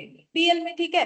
तो ये सारा चीज जो आउटसाइडर को पे होता है, अगर मान लो कोई अकाउंटेंट को रखे हो जो पार्टनर नहीं है, पार्टनर को भी अकाउंटेंट बना सकते हो। अगर सोच रहे हो कि हम इस पार्टनर को अकाउंटेंट बना देंगे, होगा, तो उसको सैलरी दोगे, तो उसको सैलरी दोगे तो कहाँ लिखोगे? पीएल एप्रोप्रिएशन में। लेकिन अगर बाहर के किसी को ऐसे अकाउंटेंट रख रहे हो तो फिर कहाँ दिखाओगे? उसको पीएल में दिखाओगे। तो बिजनेस का जो आउटसाइडर पेमेंट है वो पीएल में जाता है, लेकिन जो पार्टनर लोग को जो भी देना है या उनसे जो भी लेना है, ठीक है, वो कहाँ दिखाना पड़ेगा? पीएल एप्रोप्रिएशन में। तो उनका जो मतलब उनमें जो भी डिस्ट्रीब्यूट होता है अमाउंट, चाहे वो सैलरी हो, रेम्यूनरेशन हो, कमीशन हो, ठीक है, इंटरेस्ट ऑन ड्रॉइंग्स उनसे मिले या इंटरेस्ट ऑन कैपिटल उन्हें देना हो, इसीलिए मैंने बोला देना हो या लेना हो, ठीक है, प्रॉफिट हो, सारा चीज कहाँ लिखना है, पीएल एप्रोप्रिएशन में। तो बी कौन है, आउटसाइडर नहीं है ना, वो कौन है, वो तो पार्टनर है, तो बी को जो भी दे रहे हो कहाँ लिखोगे, पीएल एप्रोप्रिएशन। अब पीएल एप्रोप्रिएशन में क्यों, क्योंकि यहाँ पर हम लोग क्लोजिंग एंट्री कर रहे हैं, ये हम लोग वो salary account debit to cash वाला पॉइंट में नहीं जा रहे कि बी को हम लोग सैलरी पे कर रहे हैं, हम लोग यहाँ पर वो सब हो गया, ईयर एंड आ गया, तो अभी हम लोग क्लोज कर रहे हैं, तो हम लोग क्या बनाएंगे यहाँ पर, trading PL, PL appro, balance sheet, capital account, ये लिखवाया ना मैंने स्टार्टिंग में, जहाँ ट्रेडिंग हमें यहाँ करना नहीं होता है। तो अब ये सब में से कौन सा सूट करेगा बी के लिए, पीएल एप्रोप्रिएशन। तो पीएल में जैसे लिखते हो पीएल टू सैलरी, तो यहाँ पर क्या लिखोगे, पीएल। अब पार्टनर लोगों को जो भी देना है लेना है वो किसके थ्रू से होता है, उनके कैपिटल अकाउंट के थ्रू से। तो बी को कैपिटल, बी का कैपिटल बढ़ेगा कि कम होगा, बढ़ेगा, सैलरी मिलने से बी का कैपिटल बढ़ेगा, इसीलिए टू क्या लिख दिया है मैंने, बीस कैपिटल। अगर उससे कुछ लेना होता तो बीस कैपिटल डेबिट हो जाता, ठीक है। अच्छा, अब इसके बाद इंटरेस्ट, तो इंटरेस्ट किस चीज का, कैपिटल, किसको मिलेगा, दोनों को मिलेगा, यहाँ पर तो ये नहीं बोला है कि ए को देना है कि बी को देना है, तो इंटरेस्ट ऑन कैपिटल, तो ये पार्टनर लोगों को मिलेगा कि पार्टनर लोग देने वाला है, मिलेगा, तो पार्टनर लोगों को मिलेगा तो उनका कैपिटल क्या होगा, क्रेडिट होगा, पढ़ने का मतलब क्रेडिट होगा, ठीक है। तो इसका मतलब एंट्री में to A's capital to B's capital तो होगा ही होगा।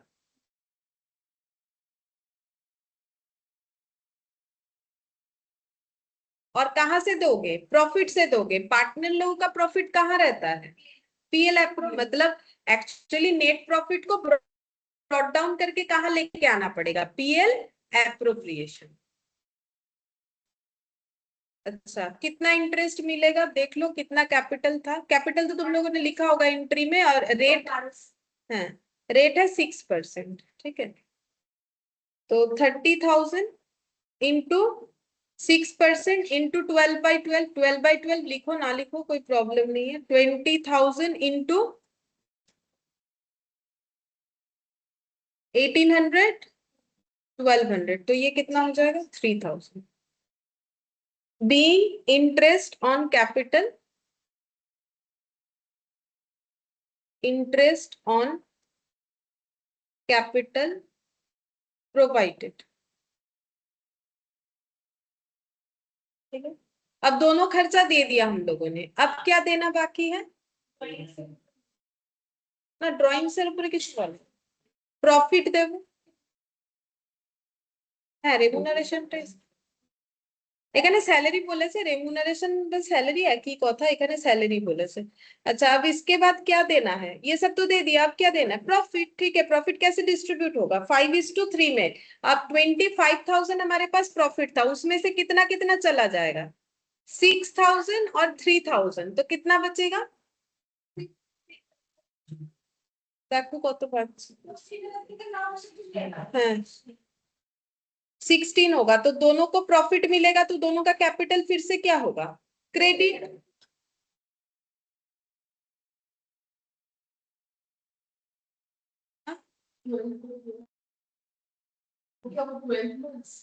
हाँ 12/12, 12 मंथ्स, एक साल का है।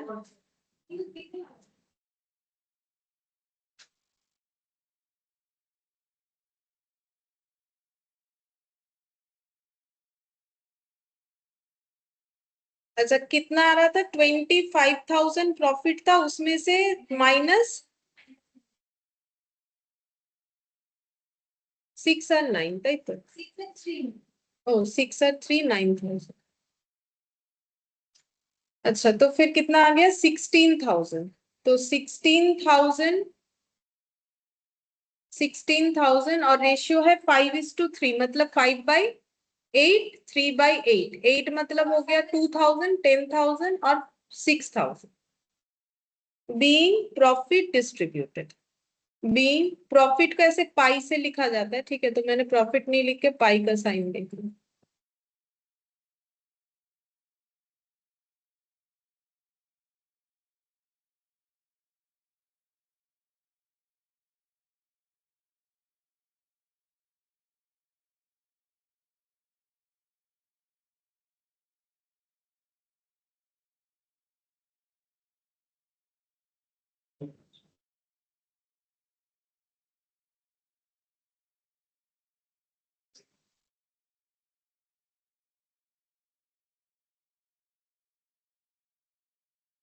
अच्छा, इसके बाद हाँ दिखाते हैं। इलास्ट्रेशन 3 जो है ना, इसमें यही वाला सेम क्वेश्चन अभी तुम लोगों ने जो किया है, इसका बोला है क्या बोलते हैं उसे, लेजर बनाने। मतलब इसी का तुम लोग लेजर बनाओ, इलास्ट्रेशन 3 लिख के। अभी जो क्वेश्चन किया इसका लेजर, किस चीज का लेजर बनाना है, पीएल एप्रोप्रिएशन बनाओ।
क्या लिखोगे, लेजर का नाम PL appropriation account debit, sorry PL appropriation account for the year ended 2019 मेरा ये PL appropriation account for the year ended 31st of December 2019। सबसे पहले क्या ब्रॉट डाउन करोगे, प्रॉफिट। मैंने बोला ना नेट प्रॉफिट पीएल एप्रोप्रिएशन में ब्रॉट डाउन होता है, तो प्रॉफिट है तो क्रेडिट साइड ब्रॉट डाउन होगा, क्या हो जाएगा, बाई नेट प्रॉफिट। ठीक है, तो ये स्ट्रक्चर वगैरह कर लेना होता है, यहाँ पर डेबिट, यहाँ क्रेडिट, ये सब लिखना पड़ेगा, पर्टिकुलर्स। ठीक है, तो ये तुम लोग स्ट्रक्चर जो है हम उतना नहीं बनाते हैं क्योंकि इसमें टाइम लगता है। ठीक है, तो स्ट्रक्चर तुम लोग बनाओ जैसे बनना चाहिए, अभी जगह रख दो, बाद में घर पे बना लेना। कितना है नेट प्रॉफिट, 25,000। ठीक है, अच्छा सबसे पहले सैलरी मिलेगा, तो एंट्री क्या हुआ था, पोस्टिंग करो, एंट्री हुआ था। देखो ये पहला जर्नल का क्या पोस्टिंग होगा, bank to A's capital to B's capital, नहीं, क्योंकि मुझे तो लेजर ना तो बैंक का है, ना तो एस कैपिटल, ना तो बीस कैपिटल, तो PL approve to B's capital, तो यहाँ पर क्या हो जाएगा, टू बीस कैपिटल, हाइफन देके सैलरी लिख सकते हो, ये समझाने के लिए कि बी को ये किस चीज का पैसा मिला है। ठीक है, फिर इसके बाद नेक्स्ट, हाँ हाँ, फिर से वही to A's capital to B's capital, यहाँ पर लिखना है इंटरेस्ट, हाइफन देके लिख देना है इंटरेस्ट। इंटरेस्ट का पैसा मिला, कितना कितना सब तो कैलकुलेट कर रखा है, बस लिख दो 1800 और 1200। अब प्रॉफिट डिस्ट्रीब्यूट करो तो क्या हो जाएगा, to profit transfer, T slash F transfer लिखा है, ट्रांसफर टू एस कैपिटल, ऐसे नहीं लिख के डायरेक्टली भी लिख सकते हो, to A's capital to B's capital profit बोल के जैसा चाहो लिख सकते हो, टू एस कैपिटल 5/8 और बीस कैपिटल 3/8, कितना कितना लिखे, 10,000 6,000, तो टोटल कितना इधर 25 ही होगा, और इधर भी कितना आ जाएगा 25। तो ये उसी सेम क्वेश्चन का हम लोग को क्या दिया था, लेजर। अब इसी सेम क्वेश्चन का हम लोग जो है कैपिटल अकाउंट बनाएंगे, जो कि इलास्ट्रेशन 4 में है। ठीक है, लेकिन कैसा कैपिटल अकाउंट बनाने बोला एक बार देख लेते हैं, फिक्स्ड बोला है कि फ्लक्चुएट बोला है, देखते हैं कहाँ चला गया। फिर उसके बाद इलास्ट्रेशन 2 करेंगे, इलास्ट्रेशन 2 रह गया है। देखो सेम क्वेश्चन है, ठीक है, सेम क्वेश्चन है, प्रिपेयर बोला है कैपिटल अकाउंट ऑफ पार्टनर, ठीक है। हमें सिंपल कैपिटल अकाउंट बोल दिया है, फिक्स्ड कैपिटल नहीं बोला है, तो कैपिटल में ही सारा चीज लिखना पड़ेगा। तो क्या क्या अकाउंट बनाओगे? कैपिटल अकाउंट ए और बी, ठीक है। कैपिटल अकाउंट बनाओ ए और बी, एक ही अकाउंट में दोनों लिख देना होता है, ठीक है। पार्टनरशिप, पार्टनर्स कैपिटल अकाउंट,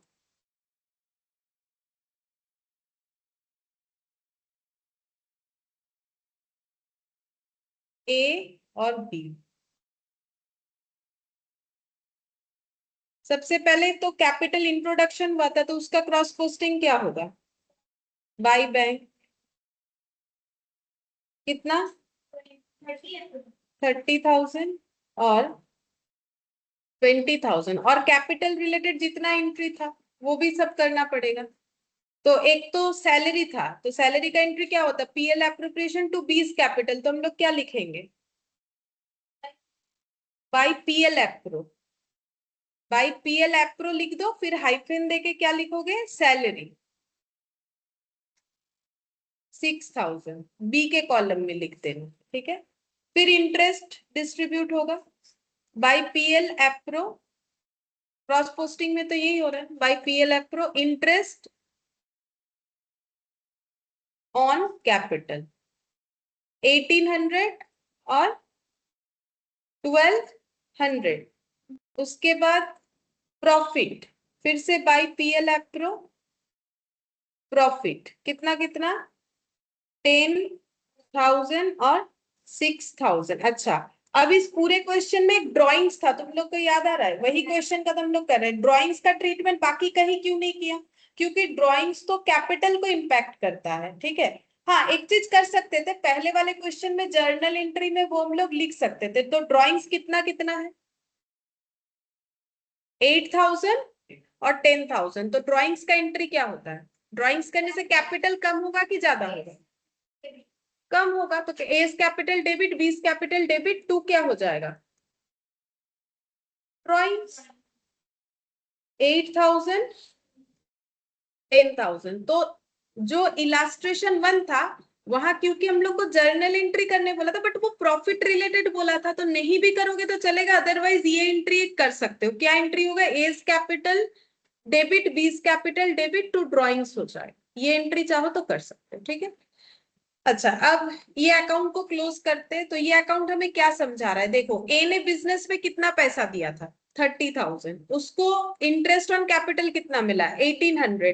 और प्रॉफिट कितना कमाया? 30। तो उसका कैपिटल कितना बन गया? 30 प्लस 10 प्लस 1800, मतलब 41,800। लेकिन अभी उसका क्लोजिंग कैपिटल कितना दिखेगा? इतना नहीं दिखेगा, क्योंकि उसने 8,000 ड्रॉ कर लिया है। तो कितना दिखेगा? 33,800। बैलेंस करोगे तो आ जाएगा 41,800 माइनस कर देना है 8,000। इस तरीके से लेजर बैलेंस होता है, जिधर ज्यादा है उधर टोटल करना होता है। तो 20,000 प्लस 6,000 हुआ 26, 6 6 12, मतलब 33,200 इसका कैपिटल हो रहा है। बट इसने 10,000 ड्रॉ कर लिया था, तो अभी इसके पास कितना कैपिटल दिखेगा? हाँ, इतना दिखेगा।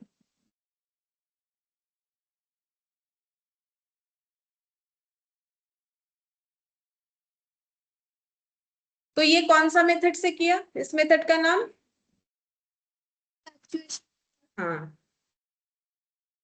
Fluctuation method. ये है फ्लक्चुएशन मेथड। क्यों? क्योंकि कैपिटल फ्लक्चुएट किया, कैपिटल के अलावा बाकी चीजों से। कैपिटल में फ्लक्चुएशन किस चीज का आया? सैलरी का आया, इंटरेस्ट ऑन कैपिटल का आया, पीएल का आया, और ड्रॉइंग्स का आया, ठीक है। तो फ्लक्चुएशन, इसीलिए फ्लक्चुएट हो रहा है। ये जो क्लोजिंग है ये प्योरली कैपिटल नहीं है, इसमें बाकी चीज एडलेस होने के बाद ये दिख रहा है, ठीक है।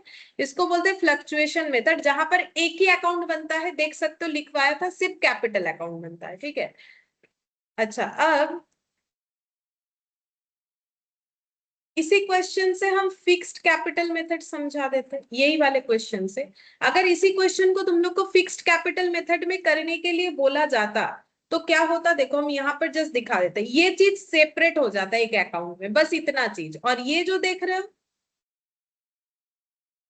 ये कौन से अकाउंट में जाता है, करेंट अकाउंट। तब ऑब्वियसली ये बैलेंस नहीं आएगा। तो हम दिखा देते हैं, देखो कैसे होगा। अगर इसी को हमें क्वेश्चन बोल देता कि फिक्स्ड कैपिटल मेथड से करो, यहाँ लिख देते না ক্যাপিটালের জন্য যদি ক্যাশ আনে তাহলে ক্যাপিটালে যাবে। फिक्स्ड कैपिटल में क्या होगा, देखो पार्टनर्स कैपिटल अकाउंट, और फिर और एक अकाउंट बनेगा जिसमें कैपिटल के अलावा बाकी सब लिख सकते हो, उसको क्या नाम देते हैं, करेंट अकाउंट। ठीक है, तो दो जन का अकाउंट बन रहा है, तो ए बी, अगेन यहाँ पर ए बी। ठीक है, तो कैपिटल कितना है, हाँ बस वही लिखो। तो क्या लिखोगे, बाई बैंक, इंट्रोडक्शन है तो बाई बैंक लिखना पड़ेगा। क्या लिखेंगे, बाई बैंक। ए का 30,000, बी का 20,000। इसको क्लोज कर दो, इसमें और कुछ नहीं आएगा। टू बैलेंस सीटी 30,000 और 20,000। तो क्लोजिंग कैपिटल कितना दिख रहा है, 30/20, जो कि उस क्वेश्चन में कितना दिख रहा था। तो मुझे एक चीज बोल सकते हो, ये करेंट अकाउंट का बैलेंस फिर कितना दिखेगा, मतलब करेंट अकाउंट में और कितना दिखेगा। आंसर तो एक ही होता है प्रेजेंटेशन, 3,200 दिखेगा। करेंट अकाउंट में क्लोजिंग बैलेंस कितना दिखेगा, 3,800 और 3,200, क्योंकि आंसर थोड़ी ना अलग होगा, वो तो दिखाने का मेथड अलग है ना।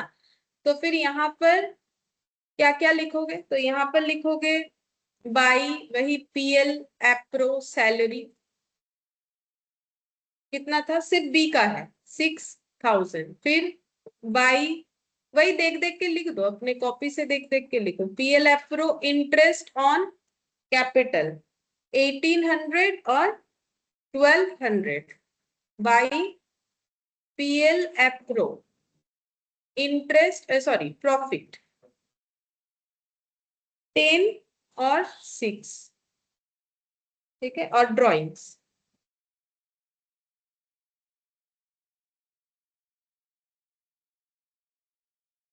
$8,000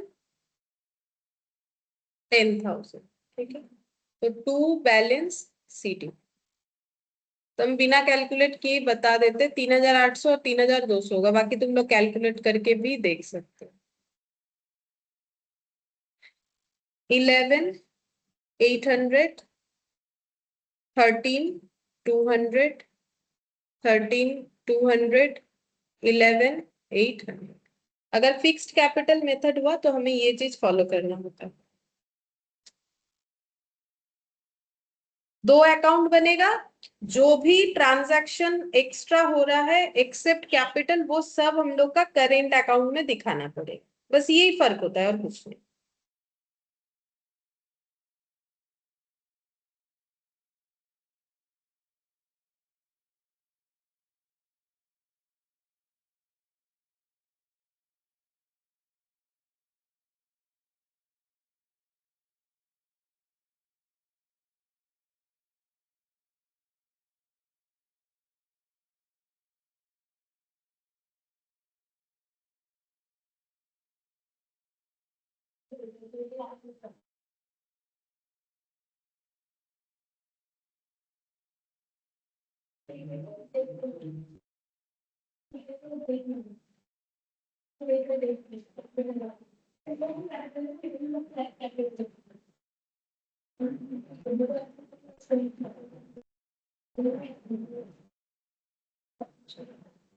फ्लक्चुएटिंग, स्पेलिंग गलत था। अच्छा, अब हम लोग एक बार इलास्ट्रेशन 2 करते हैं। ठीक है, जो बीच में रह गया था, इलास्ट्रेशन 1 के बाद 3 किया 4 किया, क्योंकि सेम क्वेश्चन का ही अलग अलग दिया हुआ था। ठीक है, तो अब इलास्ट्रेशन 2 में देखो,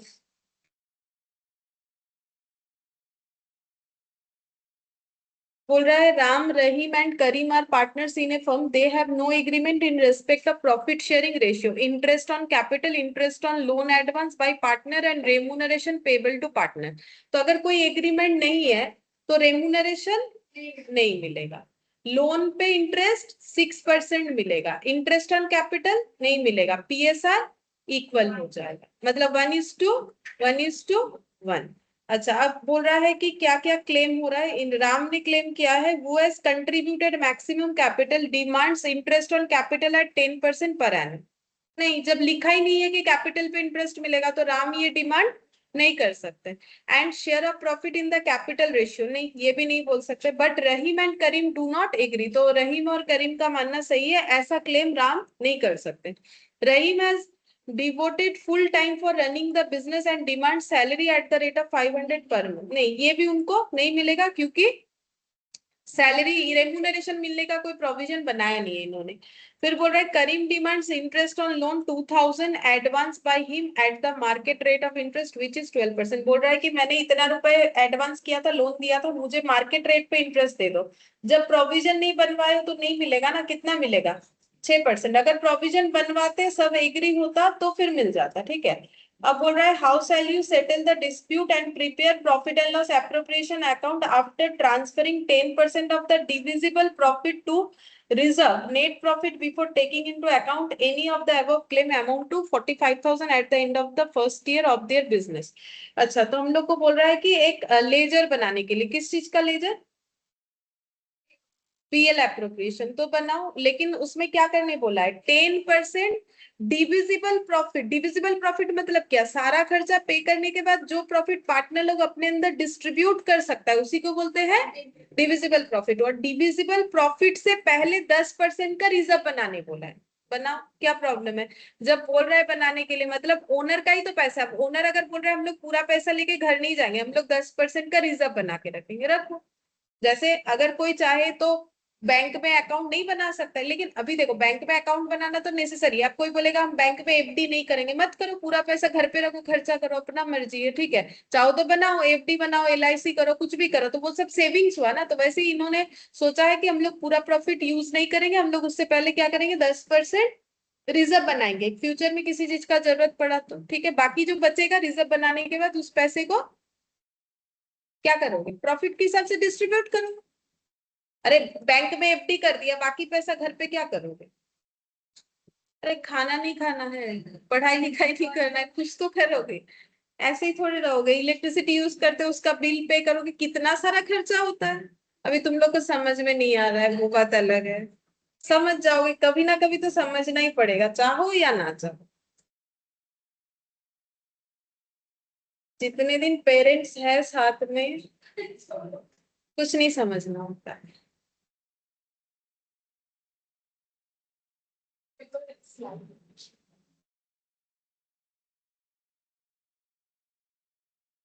बनाओ PL appropriation account.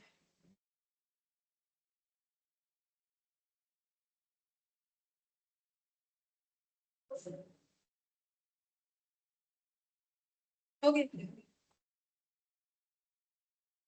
PL appropriation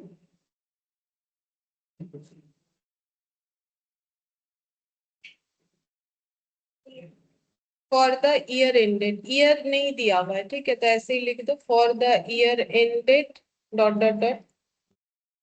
ये सब हम लोग बेसिक कर रहे हैं, ठीक है, ऐसा क्वेश्चन नॉर्मली नहीं आएगा, ये सब तो स्टार्टिंग है, थोड़ा थोड़ा करवा दे रहे हैं, ठीक है।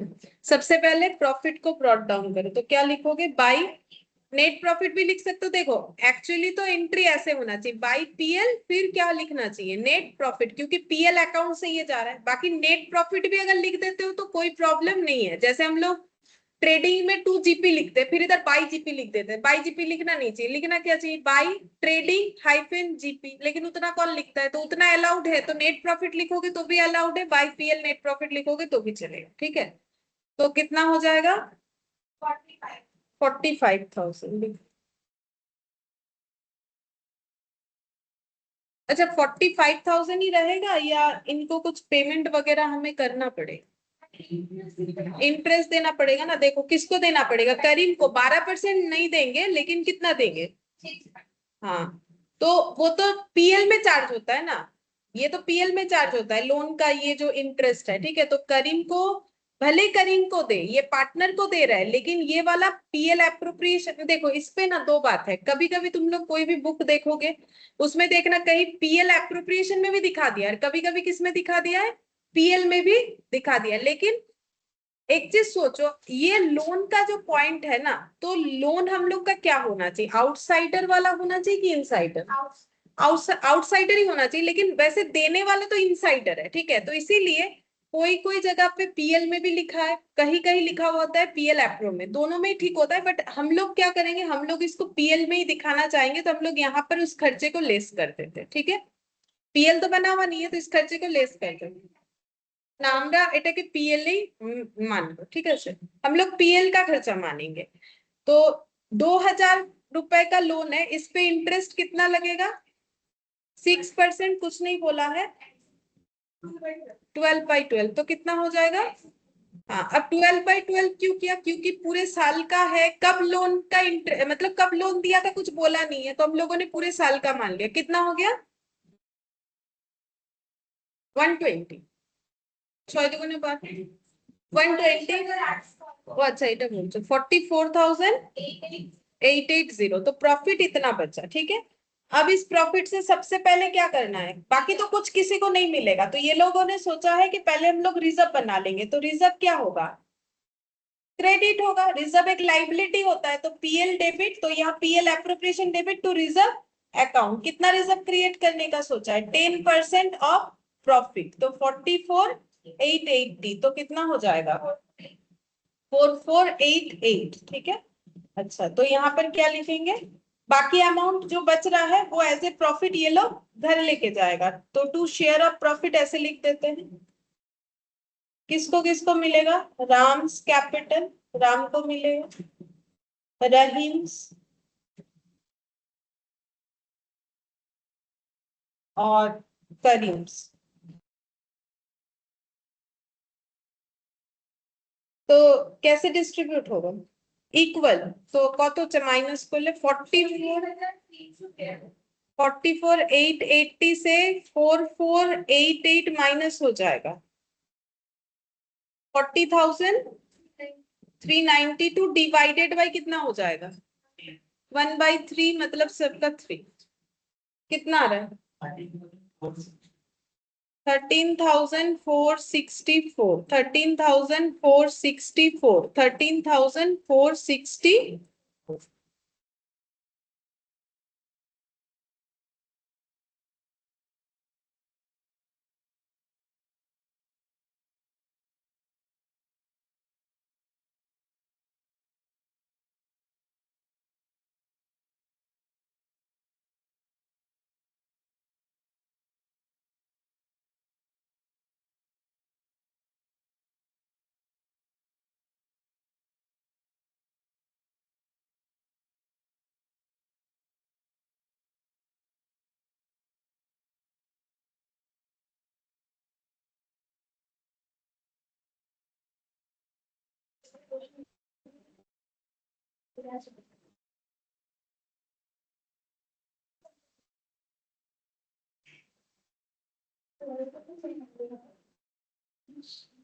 अच्छा चलो ये तो गया बेसिक। अच्छा, इसमें ना कुछ एक्सप्लेनेशन भी दे दिया है कि किसको क्या नहीं मिलेगा, जो मैंने तुम लोगों से पूछा, जैसे रेमुनरेशन नहीं मिलेगा, इंटरेस्ट ऑन कैपिटल, तो वो चीज लिख देना है, ठीक है। और 6% मिलेगा, 12% के जगह प्रॉफिट इक्वली डिवाइड होगा, फिर ये बना के देना है कि इस वजह से हम लोग इस तरीके का ट्रीटमेंट कर रहे हैं। अच्छा, अब यहाँ पर ये इंटरेस्ट का देखो, ये वाला, ये क्वेश्चन करते हैं, देखो बोल रहे Shilpa and Sanju are partners with a capital of 1,60,000 on Jan 1, 2019 respectively. Shilpa introduced additional capital of 30,000 on 1st July and another 20,000 on October 31st, 2019. Calculate interest on capital for the year ending 2019. The rate of interest 9% per annum. दोनों का interest on capital बोलने बोला है, मतलब इनको कितना interest दिया जाएगा कैपिटल पे 9%। अब दो जन है, एक शिल्पा और संजू, किसने कब कितना कैपिटल दिया सब बता दिया है, अब हमें उस पे इंटरेस्ट कैलकुलेट करके बताना है, ठीक है। तो कैसे होगा देखो यहाँ पर, हाँ शिल्पा, और यहाँ लिख दिया मैंने, ठीक है।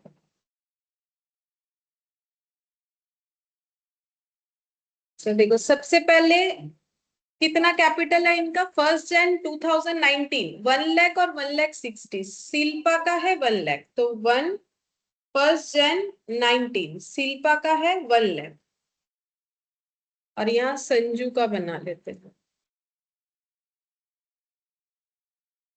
नहीं, यहाँ तो अमाउंट लिखेंगे, नाम तो ऊपर लिखा है, ये संजू का है 1,60,000, ठीक है। इस डेट पे इतना कैपिटल दिया है दोनों ने।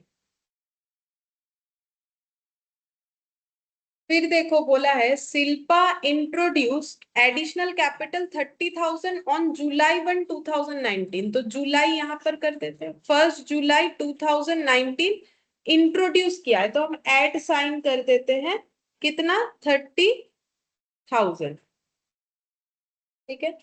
और फिर बोला है and another on 20,000 on October 31, तो 31 अक्टूबर यहाँ पर कर देते हैं, 31 अक्टूबर मतलब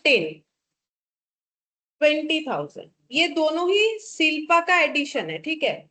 और अब बोल रहा है ईयर एंडिंग कब होता है इनका, ईयर एंडिंग होता है 2019 को, मतलब जैन में शुरू हुआ, ईयर एंड कब होगा, 31 दिसंबर 2019, ठीक है। यहाँ भी 31 दिसंबर 2019, तो ये टाइम पीरियड है।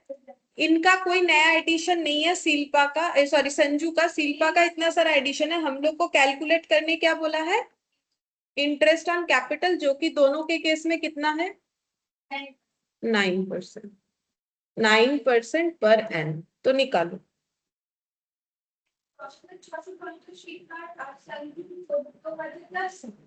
14,400, ठीक है, ठीक है। हम इसमें दो मेथड बताएंगे, ठीक है।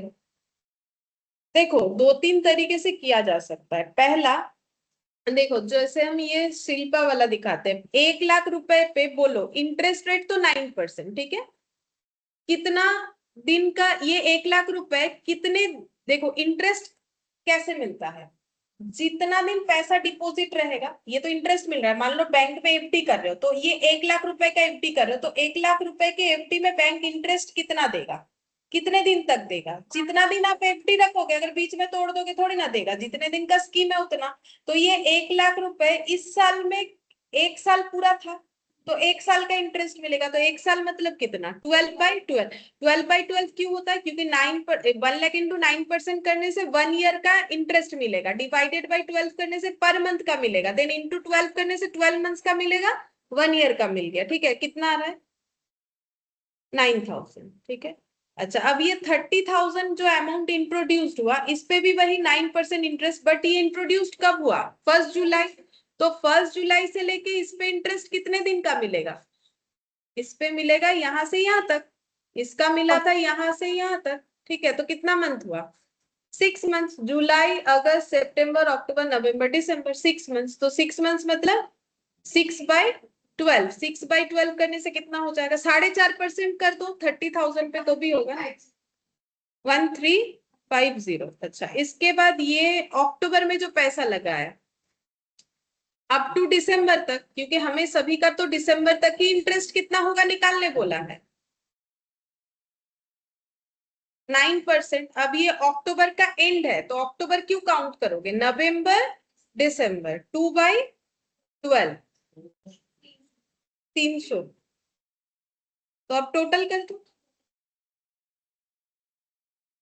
अच्छा, सेम तरीके से ये इसमें क्या करोगे, फिर इसमें तो एक ही बार करना है, 1 लाख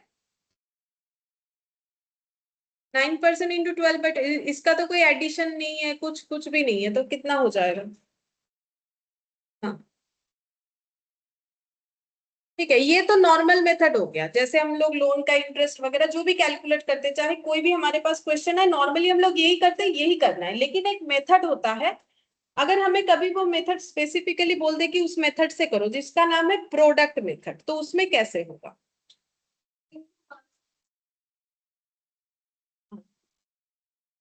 प्रोडक्ट मेथड, तो प्रोडक्ट का मतलब क्या,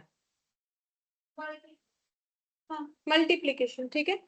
तो यहाँ पर प्रोडक्ट करने का मतलब किस चीज का प्रोडक्ट करना पड़ेगा? प्रोडक्ट का मतलब हो जाता है हमेशा अमाउंट इनटू यूज्ड मंथ या टाइम, ठीक है, अमाउंट इनटू यूज्ड मंथ या फिर टाइम। यूज्ड मंथ मतलब जितना दिन वो पैसा यूज हो रहा है उसके हिसाब से इंटरेस्ट मिल रहा है। तो अमाउंट कौन सा है? ये शिल्पा वाले केस में अमाउंट कौन कौन सा है? 1,30,000, 20,000। और मंथ कौन कौन सा? यूज्ड मंथ कौन कौन सा है? 12, 6 और 2, है ना। 1,12,000 मंथ्स यूज हुआ, 30,000 6 मंथ्स यूज हुआ, 20,000 2 मंथ्स यूज हुआ, ठीक है। तो पहले ये ले लो, तो फिर क्या क्या लेंगे यहाँ पर? 1,00,000 इंटू 12, ठीक है। फिर उसके बाद 30,000 इंटू 6 और 20,000 2, तो फिर कितना आ जाएगा? 12,00,000।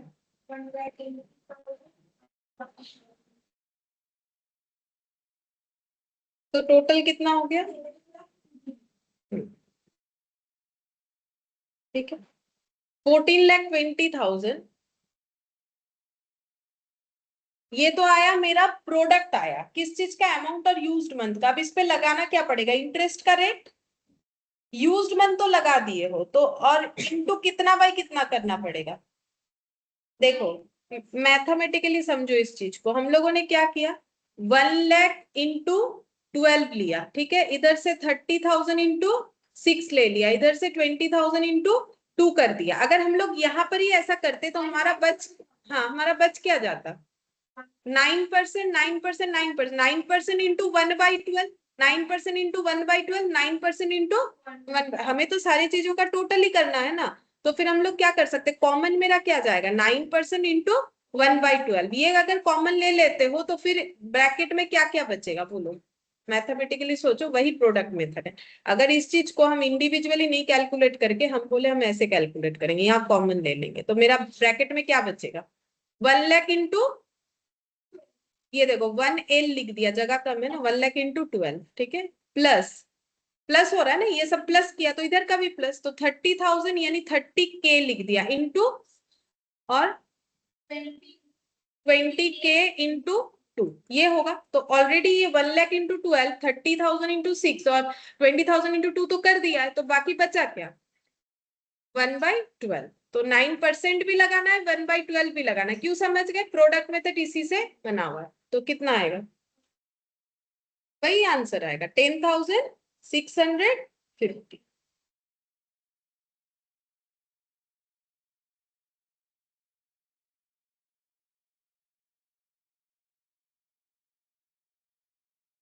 और इसमें प्रोडक्ट मेथड का कोई बेनिफिट होगा नहीं, मतलब कुछ अलग से दिखेगा नहीं। क्यों? इसमें ट्रांजैक्शन कितना सारा है, एक ही है ना। संजू वाले केस में प्रोडक्ट मेथड क्या करोगे?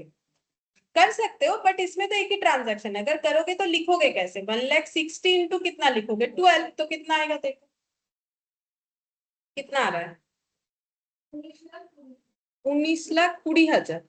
तो ये इस पे कितना लगाओगे फिर? इंटू 1/12, तो वही आ जाएगा 14,400, ठीक है। तो प्रोडक्ट मेथड का मतलब हमेशा क्या मल्टीप्लाई होगा? Amount into used month. Time में कौन सा टाइम लेना है? पैसा जितना यूज हुआ है वो वाला टाइम लेना पड़ेगा, ठीक है।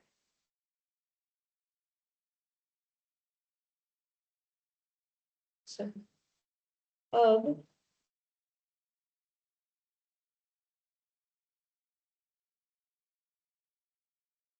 ड्राइंग्स का एक पॉइंट लिखवा देते हैं, आज तो पूरा नहीं कर पाएंगे बट लिखवा देते हैं। एक बता देंगे, बाकी तुम लोग घर पे ट्राई करना, ठीक है।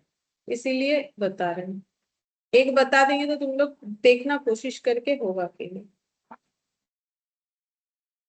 विथड्रॉल इवनली होना चाहिए, ठीक है। लिखो, हम समझाते हैं।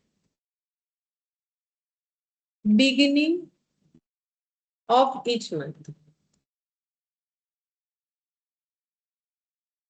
बिगिनिंग ऑफ ईच मंथ मतलब पार्टनर अगर बिजनेस से पैसा ड्रॉ कर रहा है बिगिनिंग ऑफ ईच मंथ, तो इंटरेस्ट अगर चार्ज करना है, मतलब अगर पार्टनरशिप डीड में लिखा हुआ है कि पार्टनर अगर पैसा विथड्रॉ करेगा तो उस पे इंटरेस्ट चार्ज करेंगे, ठीक है।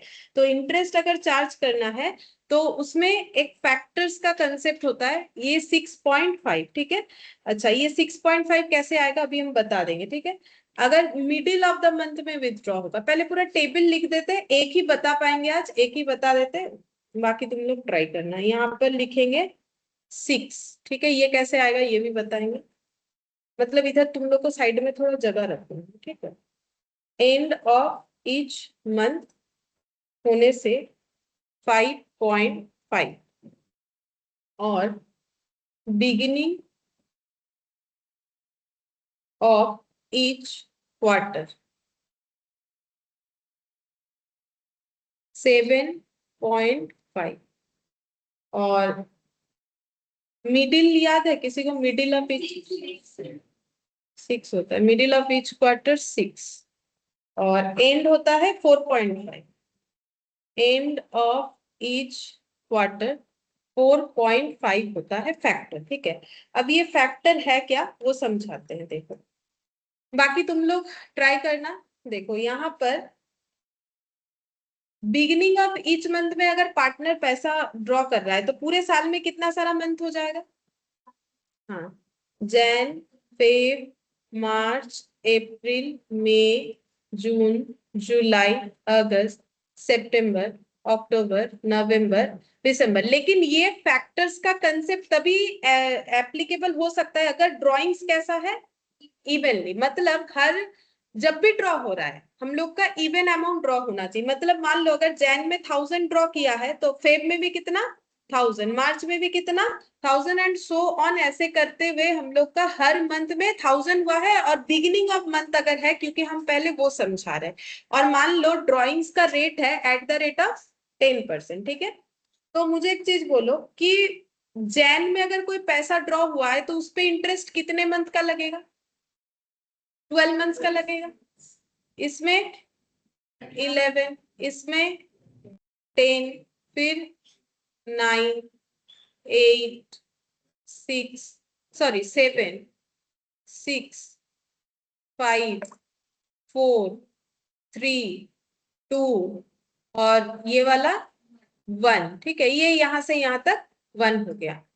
तो क्या ऐसा नहीं होगा 1000 इंटू 10% इंटू 12/12 पहला, ठीक है। अब सारा इंटरेस्ट अगर ऐड करेंगे फिर नेक्स्ट हो जाएगा 1000 इंटू 10% इंटू 11/12 एंड ऐसा डॉट डॉट करते करते दिसंबर वाला अगर ले लेते हैं तो 1000 इंटू 10% इंटू 1/12। हाँ, अच्छा, अब इसमें कॉमन क्या ले लोगे? 1000 इंटू 10% इंटू 1/12, तो ब्रैकेट में क्या बचेगा? 12 प्लस 11 प्लस 10, 9, 8, 7, ये ऐड करो 6, 5, 4, 3, 2 और 1, ये टोटल कितने है?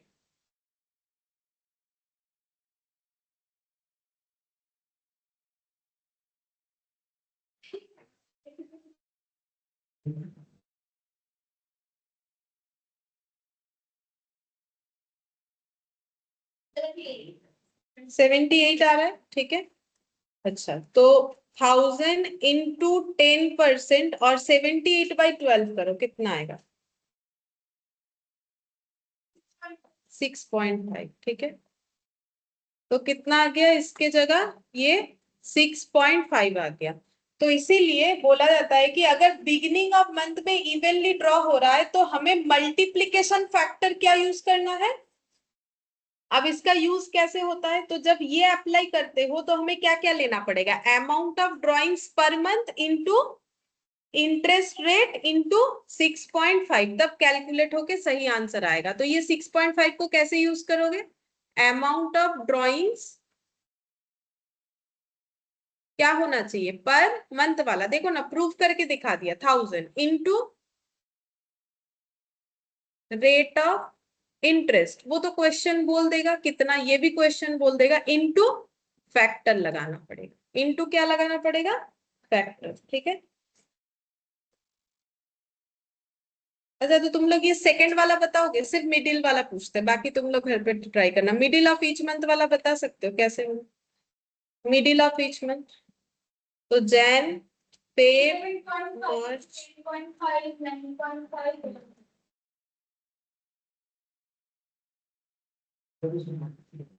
मिडिल का मतलब क्या है? 15th ऑफ जैन को विथड्रॉ होगा पहला, ठीक है, 15th ऑफ जैन को। तो 15th ऑफ जैन से लेके दिसंबर तक कितना टाइम होता है? 11.5, 12 महीने में आधा कम, ठीक है। फिर इसके बाद वाला कितना हो जाएगा? 10.5, फिर इसके बाद 9.5, फिर 8.5, 7.5, 6.5, 5.5, 4.5, 2.5, 1.5, और ये वाला 0.5, ये भी आएगा, 0.5 आएगा। तो इवनली अगर हुआ तो 1000 ही ले लेते, ठीक है। 1000 इंटू 10% ही रखते हैं, इंटू 1/12, कॉमन का सिस्टम तो वही रहेगा, ब्रैकेट में क्या आ जाएगा? 10.5 ऐड करो, 9.5, 8.5, 7.5, 6.5, 5.5, 4.5, 3.5, 2.5, 0.5। আচ্ছা 2.5 এর পর একটা 1.5 আসবে বোধহয়, আমি কম লিখে দিয়েছি, পরে কেউ দেখলে ভুল হয়ে যাবে। 1.5 और 0.5 कितना आ रहा है? 72। तो ये 72, तो 72/12 चेक करना है फैक्टर के लिए। तो 1000 इंटू 10% इंटू 6, ठीक है। तो देखो मिडिल वाला 6 ही था, ठीक है। तो फिर से वही amount of drawings per month into rate of interest into factor 6। अब देखो याद रखने का भी तो एक है, तो याद रखने के लिए क्या, पहला अगर 6.5 है, उसके बाद वाला मिडिल हो गया, तो 0.5 कम कितना हो जाएगा? 6। फिर 0.5 कम कितना हो गया? 5.5। वो तीन ऐसे ही याद रख सकते, ठीक है। ये एंड वाला भी तुम लोग कर लोगे। तो हम ये बोलना चाह रहे हैं कि क्वार्टर वाला देखना कि क्वार्टर वाला निकाल पा रहे हो कि नहीं, क्योंकि क्वार्टर का कंसेप्ट थोड़ा सा अलग सोचना पड़ेगा, ठीक है। 1000 लेके करो, कुछ भी लेके करो, देखना कि 7.5, 6 और 4.5 तुम लोगों से निकल पा रहे हैं, ठीक है। फिर आज इतना ही करते हैं।